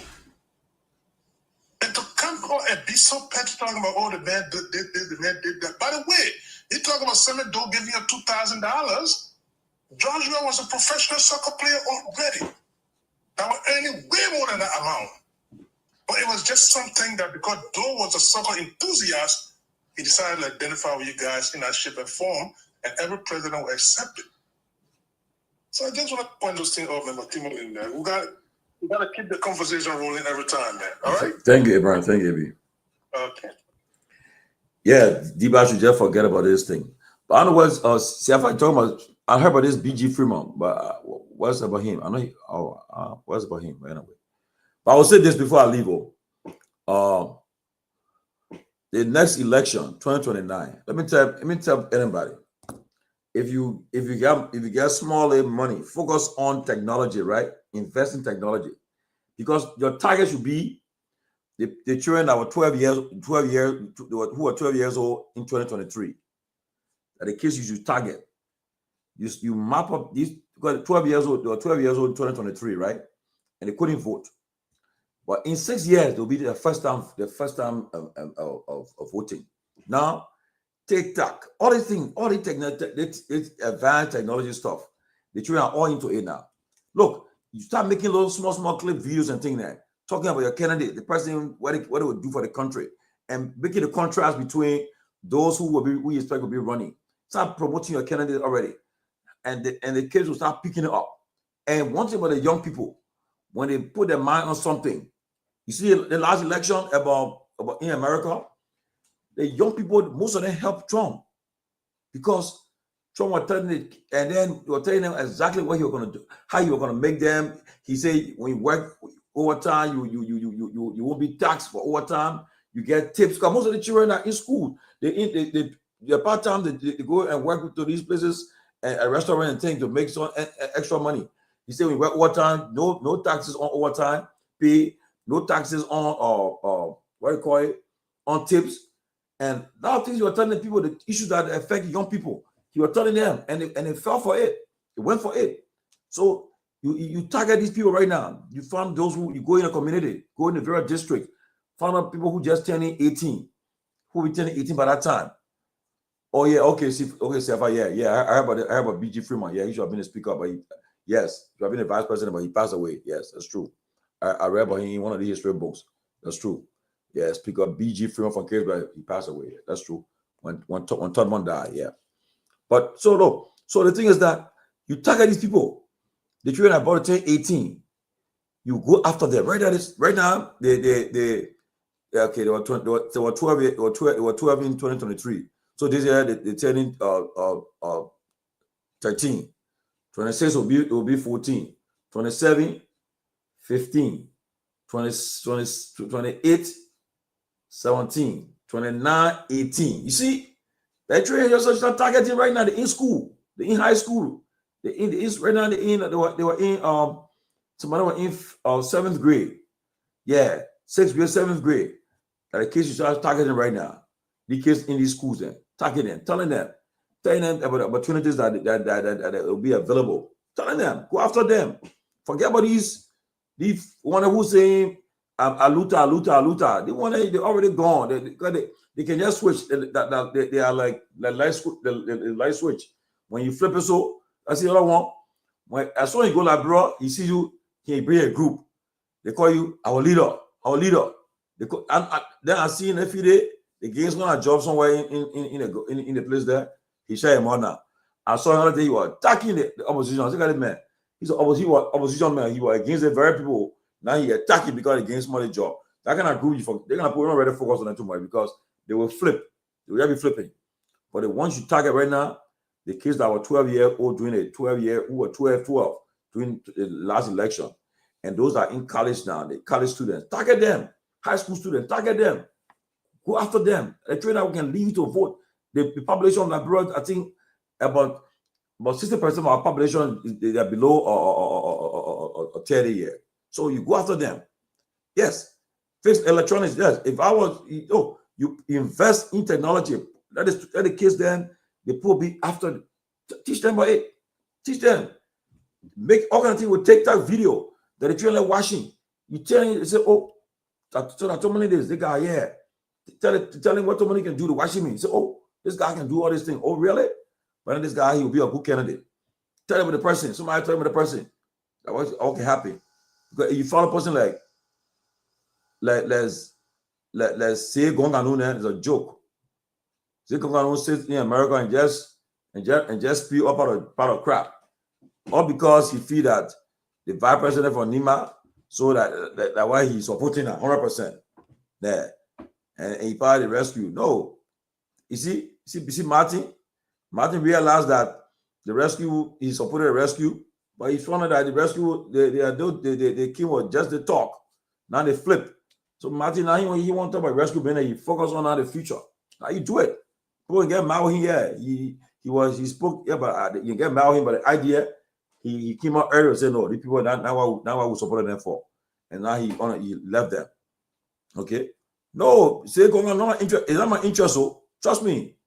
My interest say none of my children is in Liberia. All over the country. So and they're not even thinking about it. I don't think we're thinking about going Liberia. Said maybe they go visit me when I retire, when I'm there. So I'm thinking about the future, the young people there. You saw the video yesterday. The conditions that people are learning on. You see, people still sitting on a mud to learn book, writing on a blackboard. You see, you understand that thing? And you talk about say, am I interested? Not interest business. No. Trust me. If in America, say, you know very well that when every time you take your pay, they get Social Security there, they get Medicaid, taking money from you, they get everything. They call your pay. Everything is there. Okay, everything is there. So that's safety nets. So tomorrow, when you retire, You got money coming to you. You see, money coming to you when you retire. Okay, even in this America, when they fire you tomorrow from your job, you file for unemployment.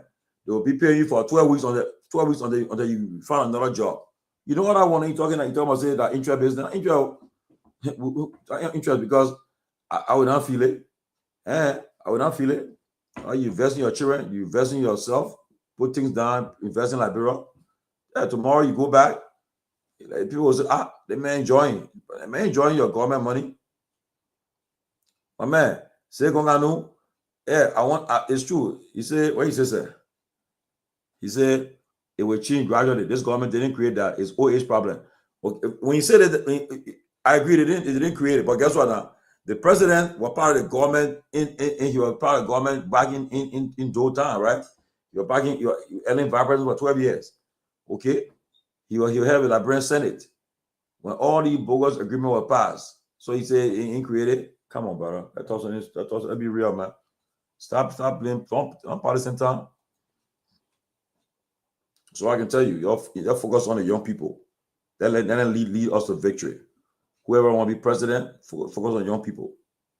And you see, they focus on them. And they are wise. Don't overlook them though. Most of the children then, the children you go Liberia now, the children then they're focusing. I got my nephews, I got nieces there. Okay, they focus on it, understanding the reality that politicians come and go. They'll just be lying to you over and over, lie to you. Every year they come with a different story. Okay, so right now, that's what we should focus on, not to be all that thing. Amanda, all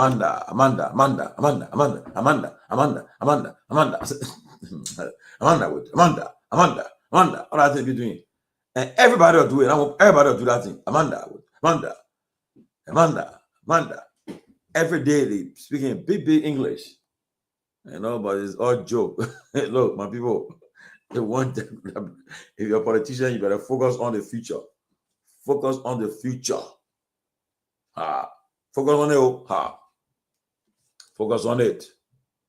Don't wait for 2020, 2027. No, you better start now. Start now. The whole thing now is about 2029. Start now. Start now. If you don't do, if you guys cannot learn that people can follow but come together for the common good, you better learn it now. Okay? But things will happen. You see what's gonna happen. People, our friends today, you see somebody in government, right? They're all doing good now. They're enjoying the pie. See somebody wearing, they're doing things, everybody watching them. But as soon as they leave power tomorrow, they come back to the same old thing because they're not thinking about the future. But that's Liberia though. Liberia, but I can tell you, I'll be on a winning team. Take your leave it. St. Tomalin Joe will be on a winning team. Whoever will be the next person on Liberia, I don't care who it will be, but I'll be on that person team. That person I won't be on a losing team. That's for sure. So that's it there. Focus on the young people. Focus on young people. Don't waste your time behind these people that are running around. They can flip-flop, changing. The minute somebody come to them, lecture them, somebody flip. They flip. Say Gongano, I know you people will not be the winning team. I can tell you for sure. Now with the kind of attitude they carry on, they won't be a winning team. So I can tell you right now, you got to be a winning team, not joke. Hey, I see the Pape changing. Yeah, now it's okay. Then I think they're on a winning team. But right now, there's nothing to say can convince me they'll be on a winning team. That will be a winning team. Okay, you want to bet me? I beg you, man. We're a fool. But that's it, people. You're focused on the young people, invest in the young people, target them. Those are in high school, those are in college. Young people, get on them. Oh yeah, AB, I want to win team before. You know that now. We'll be a winning team. We'll be a winning team. Okay. Say, we'll see what happens. People keep on talking. Yeah, keep on talking. Watch what will happen. But I can tell you before I leave, there will be a crack. There will be a crack in the unit party alliance. All will not go well before 2029. Jose Tomalin said it. They will have a big crack. A crack will take place, and where it will start going. All those who brought into power, they will crack. Will be a crack amongst them, and it will be a deadly crack. Yes, deadly crack. And they will say, "Oh yes, what's going to happen? What's going to happen?" Keep on doing the same thing over and over, expecting different results. That's insanity. Can't keep on doing the same thing and expect the result to change. For God's sake, you guys really think that you are electing a visionary president? I beg you guys, man. After the election 2017, Papi had retired. Papi was done. He was done. He wasn't thinking about election running again. When they did that COP something, when that COP rally, when it came about, I want everybody to pick up. You see it? Let me see what the headline said today. For tomorrow, people, what they say? Prosecution moves to rearrest. Oh, that is the headline for tomorrow. Prosecution moves to rearrest capital action defendants over defective bill, bond, and CBR crackdown. You see what they want to do now? Trying to rearrest Kofa then, maneuvering to jail Kofa and others again. Are they playing? See what they're trying to do? They say they want defeat, they want to undermine the bond. Top UP lawmaker lead senators in condemning executive over clandestine GTMs, CTN deal, and refusal to seek ratification, bypassing the legislature again. And I just told you just now, UP folks already started fighting among themselves. Certain people feel that the deals that they come up with, okay, what they said? They said the Boyka-led executive mansion is facing mounting criticism for repeatedly bypassing the legislature in signing high-stakes contracts and concession agreements. The latest controversy involves the Global Tracking and Maritime Solution (GTMs) and Cargo Tracking Note (CTN) contract, leading to the wave of condemnation is Senator Prince Myean, a senior member of the Unity Party, who alleges that a GTM's agreement is riddled with flaws and the executive is refusing to submit it for ratification. The backlash comes on the heels of reports that the executive granted 100% ownership of 4 oil blocks to Nokar without legislative approval. Critics argued this mirrors a troubling pattern by the executive mansion, recalling a secretive yellow machine deal that would have cost the country millions had it not been for vigorous media outcry and resistance from the legislature under former Speaker J. Fonati Kofa. Aha! I already told you, they already start fighting. See, the D's is all kind of D defeated. They say the president, he bypassing there doing own stuff. The fight now start already. Watch what will happen. I told you, I just said it. It's just starting. It will be more than this. Guys, I'll see you, man. I mean, go take care. But guys, good night. Talk to you tomorrow. I won't be here tomorrow. Thank you.